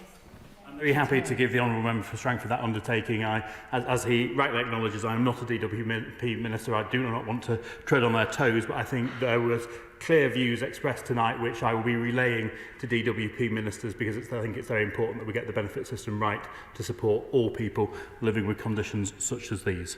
If I just return back to the research point, Madam Deputy Speaker, we're investing £1 billion, over £1 billion a year in health research through the National Institute of Health and Care Research. We're funding 60 projects into Crohn's and colitis research, backed by over 33 million in the last 5 years. I appeal to every scientist who may be interested in research in this area to keep applying for grants through the NIHR.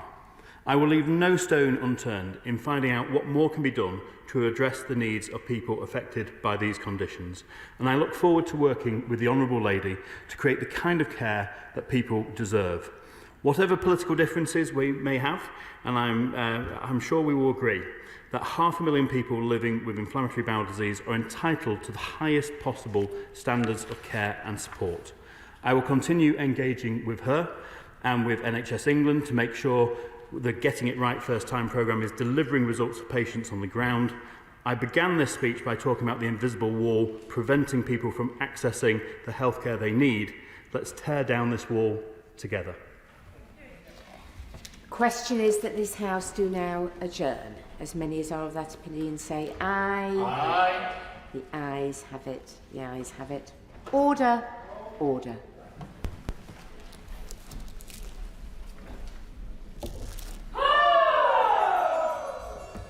Thank you, Further. Thank you.